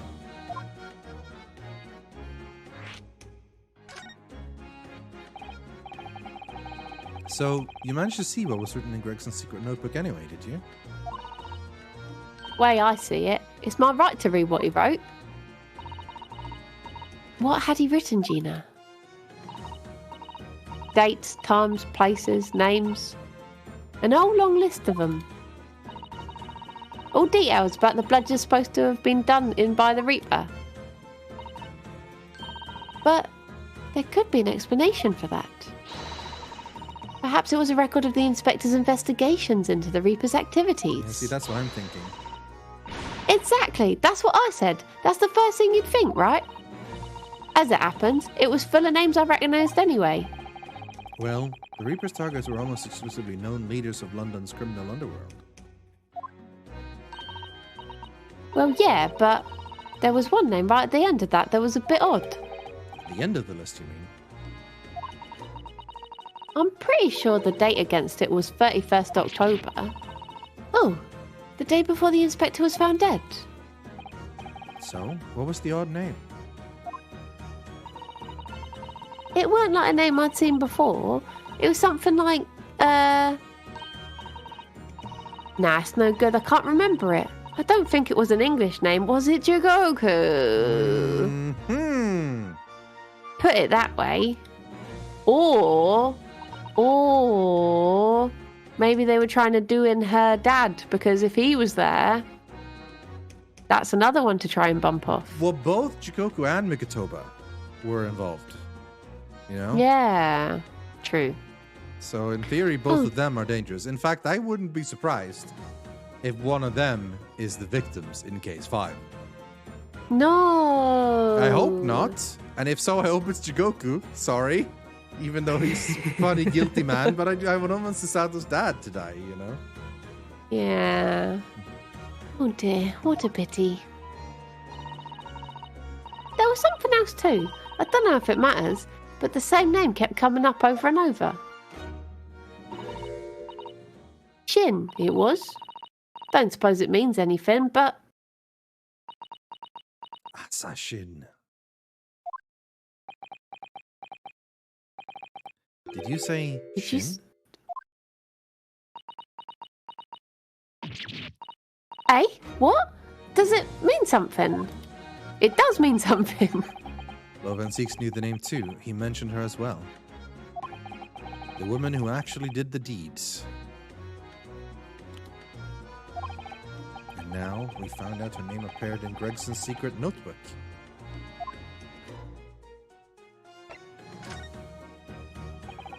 We haven't seen you for a little while, have we, Gina? Well, of course not. I've been busy, ain't I? Investigating and that. The lads at the yard are trying to trace the boss's movements the day before it happened. The day before. That'll be the undercover investigation into the Red-Headed League, then. Only the boss didn't go, did he? You found some cove what was pretending to be him, didn't you, Odo? Yes, it was Mr. Vigil who actually went to the park on Lime Street that day, posing as Gregson.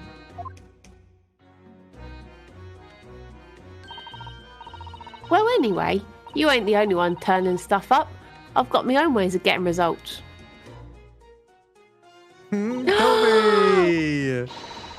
When me and my partner here get together, there's nothing we can't track down. Oh, little Toby! He's such a faithful friend. Yeah. So, have you tracked anything down then? What do you think, eh? Course we have. Can't tell you, foe. Police business, innit? Ugh. Anyway, the point is, if you lot ever need any help, you know who to turn to, right? Me and the hellhound here. Right, because he looks oh so hellish, honest. The terrifying Toby. Gina, about your hellhound there. Up we go again. Chief Inspector Toby, you mean? He's the pride of the force, he is. Japanese police talk means something quite different, and not altogether nice to those involved in crime. Here in Britain, it's a wonderful compliment, it seems, for a canine at least. It should be.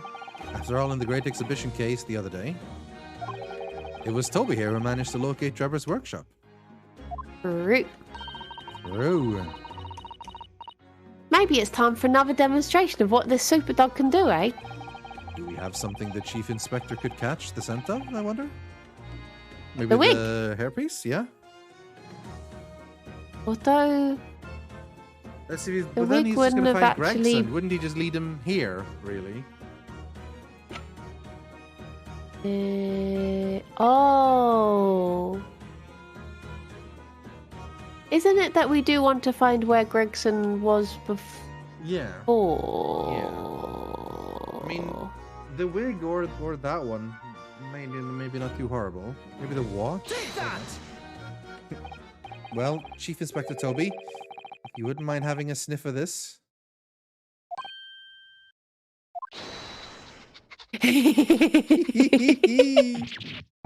He might be a little too keen, don't you think? Ah! The Chief Inspector made short work of Gina there. Woof. Ah, look what he's gone to. Oh my, that trunk clearly still has a very strong scent. of Inspector Gregson. In other words, it must have belonged to him.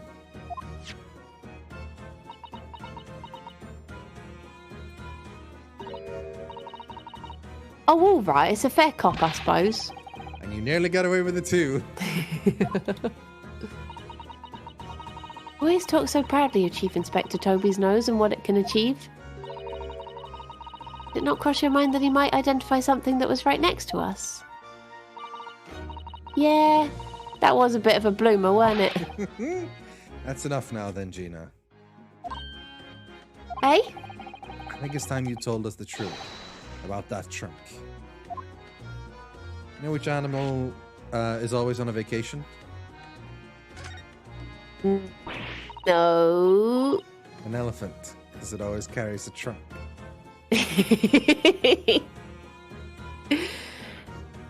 It weren't like that. It just weren't. What are you talking about? I know what's going through that head of yours, but it ain't what happened. All right then. What did happen? Well, like I said before, we were just trying to trace the boss's movements. So I let Toby here have a whiff of the boss's overcoat. And as soon as I'd done that, he went off like a shot. Straight to that sandwich. To a sandwich? Not a bag of chips? Mr. Naruhodo, I believe Gina means the witness. All right. I actually had the same thing as him. I was like, okay, a sandwich then. But it was capitalized, I should have known. Forgot about that sandwich. Yeah, he'd hidden it between them wooden boards of his, the boss's trunk. You mean when they heard the sound like a gunshot and all piled in here? Exactly. He nabbed it from the scene. Goodness. Me and the Chief Inspector gave that sandwich a good grilling. And you know what he said? I thought it might fetch a good price, and the chap wouldn't be needing it anymore, so... But that's all I did. Nothing more, nothing less. Would you Adam and Eve the cheek of it, eh? Stealing the dead boss's stuff to flog. So Miss Venus wasn't the only one to meddle with the scene of the crime then. They were all sneaky suspicious, those three. Particularly Gossip, it turned out to be Vigil. How could they? So anyway, that's how it happened. And it's a pretty decent trunk, so I figured I might as well make use of it. Is there something wrong with that, eh? Well? Maybe you and Mrs. Sandwich should try to find the answer to that question together.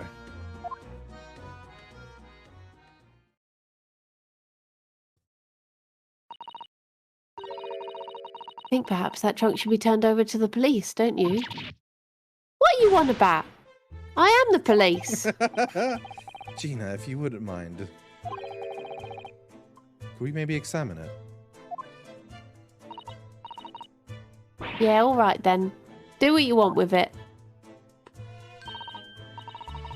Thank you. We shall make a detailed record of our examination of the evidence. Gregson's trunk has been entered into the court record. Grrr.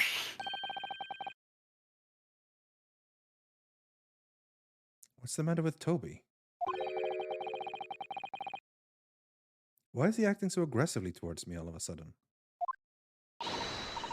Mr. Naruhodo, be careful. It must be the trunk. Oh my goodness! Oh God, Toby, please, please! Ah! Briony, what are you doing? He's going to let your face off. Mr. Naruhodo! Mr. Naruhodo! Oh no, I've been Tobied! Gina, quickly, hail a carriage.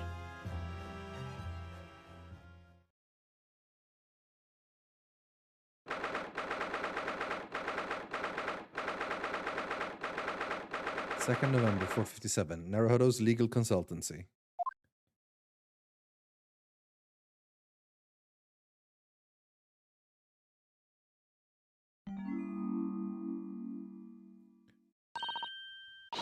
Oh, Mr. Naruhodo, are you all right? Miss Susato. Ah, conscious again at last. A blessed relief, my dear fellow. After all, you dropped dead after a moderate licking by a small terrier. Most unseemly. What is or isn't seemly is irrelevant here, Mr. Sholmes.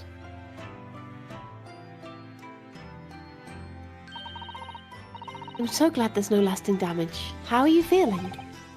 I'm fine, thank you. Did you bring me back here? What's this on my head? A bandage? Toby.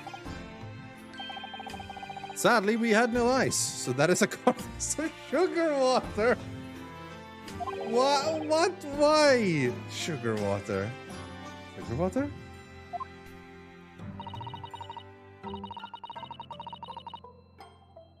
Don't worry, Mr. Naruhodo.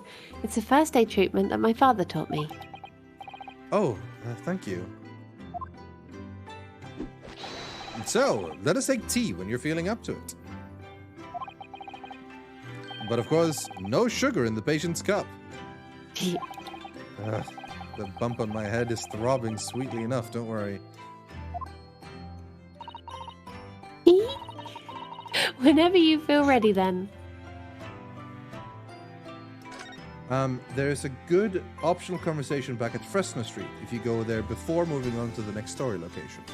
Okay. Oh, wait, do we do this bit first, or...? I mean, I assume, well, as long as when we get told, like, now we need to go to the courtroom or whatever, like, we then can decide to go to the Fresno Street first. Okay, we can give that a go. Okay. Are you alright, Mr. Naruhodo? It's rather unusual to find ourselves here in the middle of our investigations. It's just occurred to me that I might have forgotten something we left for this morning. Please don't worry. As long as you continue to investigate thoroughly, you won't go far wrong. Oh, yes, of course. I must get back to work as soon as possible. Oh. That's usually like when you don't know what to do, you go back here and you ask her for hints or whatever. But yeah. Can we talk to Sholmes?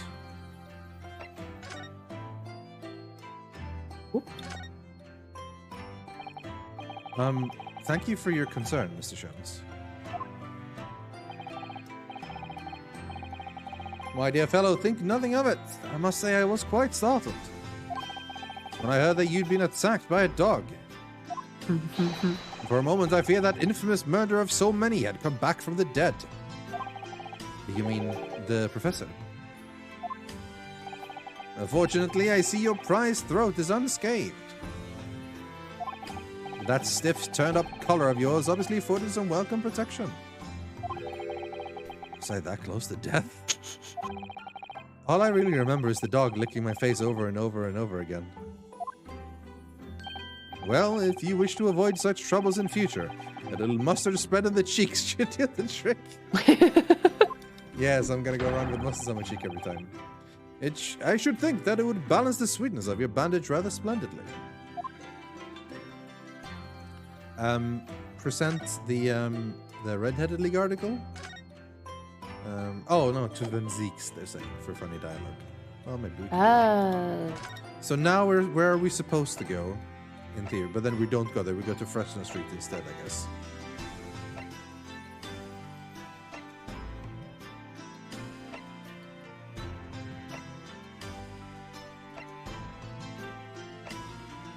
Right, let's go to Fresno Street then, I suppose.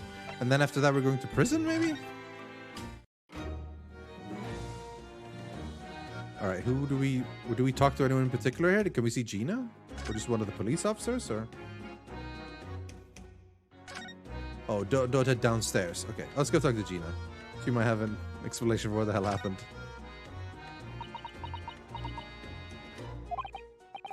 Gina, I'm really sorry. Why are you sorry? It's daft, isn't it?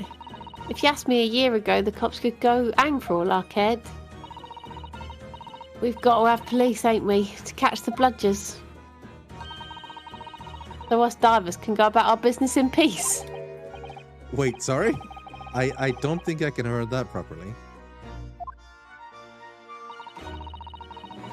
He said he was going to teach me everything I needed to know to be a detective.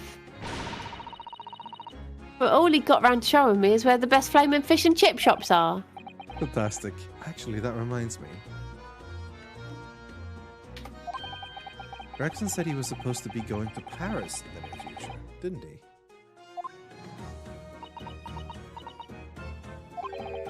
Is something wrong? Oh, no. I'm sure I'm reading too much into things. It's just that the timing seems very coincidental. Hmm? You know, the boss was acting a bit strange recently. Like, he was always in a rush. See, this is what... Hey, we got an achievement. Ooh. Best ships in town. Huh. This is like you found out where the secret ships were. I'm feeling like he was sent away because he was getting too close to the truth or something. Yeah. Anyway, so apparently the place we need to go to is just downstairs from in Sholmes' place. We could also go to the prison and present the red-headed article to the Sikhs. Oh, he's not even here. Oh. Never mind. Sholmes is sweet then, I guess.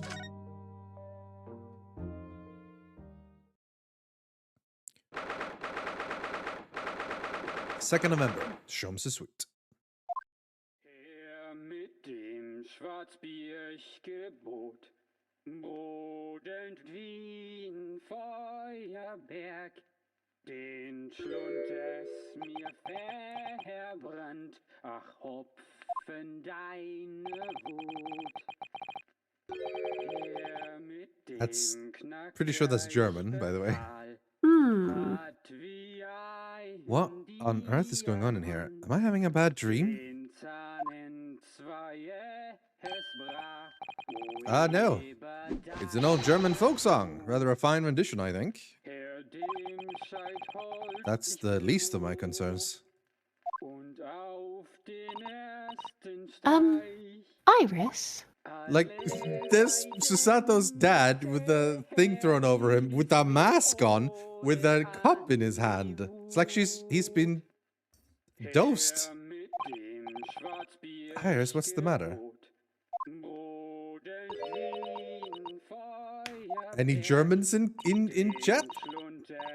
Who is that sprawling? I mean, that relaxed gentleman over there. Iris, is she even listening?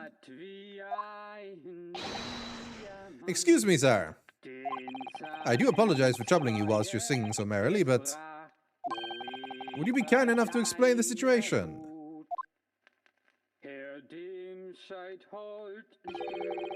Well, that worked. A crooning gentleman and a mute young girl. A rather tantalizing... Is he supposed to be singing? A rather tantalizing juxtaposition. Surely it's a record or something. Right behind him, the saxophone, like the gramophone is right there. And one that appears to have incited the gods of deduction within me to find their voices too. Ah, Mr. Sholmes, do you mean... Oh my god. Is it time for one of those now? Oh dear. The strains of reasoning within me are playing now as a delightful duet. Does anyone have any idea how long this bit will be? Because I'm going out to a friend's birthday today. So, and I need to leave by like at least 6. So does it... Within half an hour. Is this a long one? Or I is mean, this they're usually at least 15 minutes. So yeah, it's probably longer. Maybe this is our time. See, normally we go when we hit the to be continued, but yeah, these are usually quite long. So, and that's I feel what like I'm worried about. And I feel like afterwards we're gonna find out a lot. So Carl says I think it might be best to pause here. yeah. Someone saying it's pretty chunky. You'll want to be going longer than 6 p.m. I was getting that feeling, and I was like, same. ooh. I was like looking at the time. It's like this is taking a while, and I can imagine literally like I don't think you have time for that in half an hour, especially with the scenes afterwards. Yeah, exactly. Yeah. So this seems like a place to stop because normally we like to, if we can, go to the to be continued part, but this is definitely it feels a a long lot one. cleaner. Yeah. What a strange place to leave it. Yeah, but we'll then Where start is this the next going? session. I am lost, honestly, at this point. I feel like we're gonna get like the last big twist in the case, you know? What Iris's thing was remembering, what Mikitoba was involved in. Maybe Iris figured out the whole bit about her dad and realized that Mikitoba was involved. And she dosed him with some sort of truth serum, and that made him fall asleep. I don't even know. Like, this is very weird. Very strange. Yeah. But yeah, I'm excited to see it next week. Hopefully next week. Yes. Stay tuned. Thanks for watching, everyone. Briony is going to a friend's birthday party. Is it anyone I know, or is it Chris Hughes. It's Chris Yules. Yeah. It's who did we say he looked like? Sami Zayn. Sami Zayn. It's Sami Zayn himself. Yeah. That reminds me, actually. Yeah. William Regal and Brian Danielson are going to be at Welsh Comic Con. I'm very tempted to go. That would be cool. They're both. I want him to say I'm his little creme brulee. It's My like a little version of treacle pudding. Yeah. like a version of Cameo, I guess. Yeah, that'd be so cool. Right. Well, that's it for us then, everyone. We'll be back next week with this, so please keep an eye out. I hope I didn't miss this extreme. I missed the last one because it was Wednesday. Yeah. Briony and I both had stuff to do on Friday, so we ended up moving it to the Wednesday. Luckily, there are VODs, so you can check it if you missed it. But yeah, the next one should just be Friday. But as always, keep an eye out on Twitter if Twitter hasn't exploded by then. What's your plan if Twitter explodes? Do you have any plan at all? Are you I signed up to Mastodon, and I even got a Tumblr because I was like, I don't know what to do anymore. Yeah. Maybe I'll get my old DeviantArt out again. Yeah, might as well. Yeah. I'm going to start a live channel. Yeah, I'm thinking of going back to MySpace. See if that's anything, you know? Oh, can I be in your top 8? Yeah, of course. What was the other one? There was something... There was another one that had face in, I swear. Facebook? It was before Facebook, and it was something face, but I can't think what it was. No clue. Gonna have to set up Rithcord? Yeah. There's an unofficial Rithcord around somewhere. I've never been on it, so... But everyone else has like a Discord, and I don't. I was like, I'm just gonna stay the hell away from that and let people do what they want. But yeah, maybe it's a thing. Well, yeah, I decided to figure like, oh, Twitter's going down maybe because, you know, it's mad. Well, I guess because the reason I went to Tumblr is because it's the most similar to Twitter in a way, because you have a timeline, you follow people, you see what they post or what they reblog or retweet, you know. That's the thing you do. It basically works the way Twitter works. There's a decent place to like say something and follow whoever you want. Of course, Mastodon works almost exactly like Twitter. It's meant to be a Twitter alternative, so... Yeah. Yeah. The Twitter man's working on one, isn't he? Yeah. Is it Jack or Tom? I can't remember which one's the MySpace one and which one's... Tom is the MySpace Oh yeah, Tom guy. was MySpace. Jack Dorsey is the... It's got something like a Blue Sky. I don't know anything about that, and I think it's the like alpha private or something. Who knows? Yeah. Maybe Twitter won't explode. I actually don't think it'll explode. What I think is going to happen is that so few people are working on it. This just gradually start getting worse and worse because they don't have the people to actually run it. Yeah. But honestly, yeah, maybe like who knows? Anyway, yeah, I'm sure you'll find a way to find us somewhere, either on Twitter or wherever. I'll open up a Rithian announcements channel in my Discord, and then that would just be your room that you can put things in. Yeah, people can go to the Briony channel, Briony Discord, and check. Yeah. Yeah. I'm confused by Tumblr. It's kind of hard to figure out for me. It's fairly straightforward, I find. Like, there are tags. Basically, you use tags to find things, generally, which are like hashtags, you know. But they have a specific point to the tags. You follow someone if you like to see what they say. People can reblog, which is the same as retweeting. And that's basically it. I used to have one a while ago when... back when I was just like, oh, I got to be on every website when I had a subreddit and everything. So, you know, people used to go there to ask you questions. I found your Tumblr. Yeah? when I was making one, I was like, I wonder if anyone I know is on it, and you just happened to be like the first name that I put in. I was like, oh no, what if Rydian has one? So I found yours. Yeah, I do. Yeah, I basically used it to like reblog cool fan art, answer people's questions, and then sometimes banter with other Yogs because people who also had a Tumblr at the time. Yeah. But then after a while, I was like, yeah, I'm not using it so much anymore. Most of the things that was there was like stuff like there was a lot of fanfics and fan art about like Blackrock stuff, which is cool and everything, but it's like I don't really think about or interact with that so much anymore, and I ended up using Twitter more than anything else. But Tumblr is a decent website, like it works. That's the thing, like it works. So, but yeah.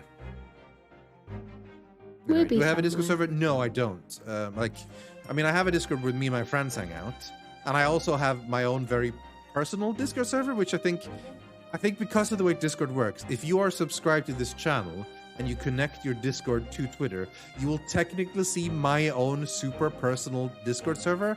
And when I say super personal, I mean literally I am the only one who can use it. Like I'm just using it for stuff like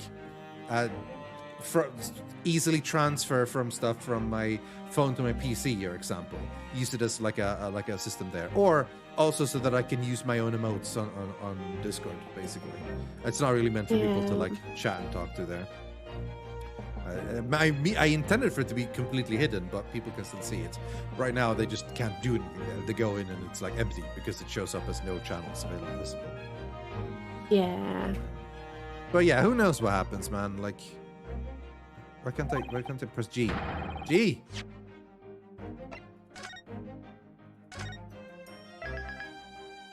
Ding ding ding.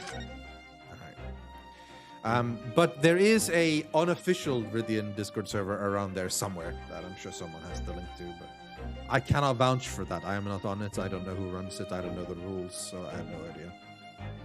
I use the Twitter to transfer pictures, so I'm not the only lazy one. Yeah. Yeah, I either like send it to my like Google Drive but it's honestly easier to use the Discord server. Of course, there's a limited space. Anyway, I shouldn't take up your time. You need to go to birthday party. So go see Mr. Christopher Hughes. Mr. Christopher Julington. Yeah. I hope you have a lovely time. Tell him happy birthday from me. I will do. We're not close by any means, but we have talked. We're acquaintances, so I feel like that's fair. I can say happy birth. Happy birth. So thank you everyone for watching. I hope you had a lovely time. Please stay tuned for our future twitchings. I'm sure Briony has bunny stuff on the way. And then next week we'll all be streaming fun times. I'm doing God of War on the Tuesday, or Tactics Ogre on the Thursday, and then back for Lawyer Time on Friday. Unless something else pops up and those schedules changes around. Cool. Cool. Nice. Okay, I think that's it.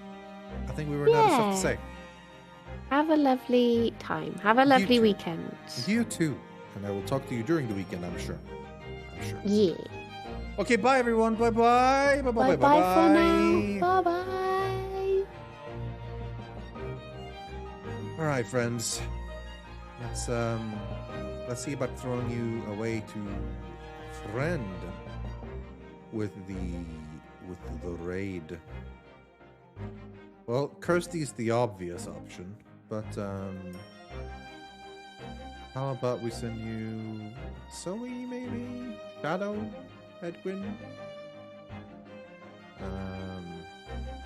I'll send you Duncan's way. Why not?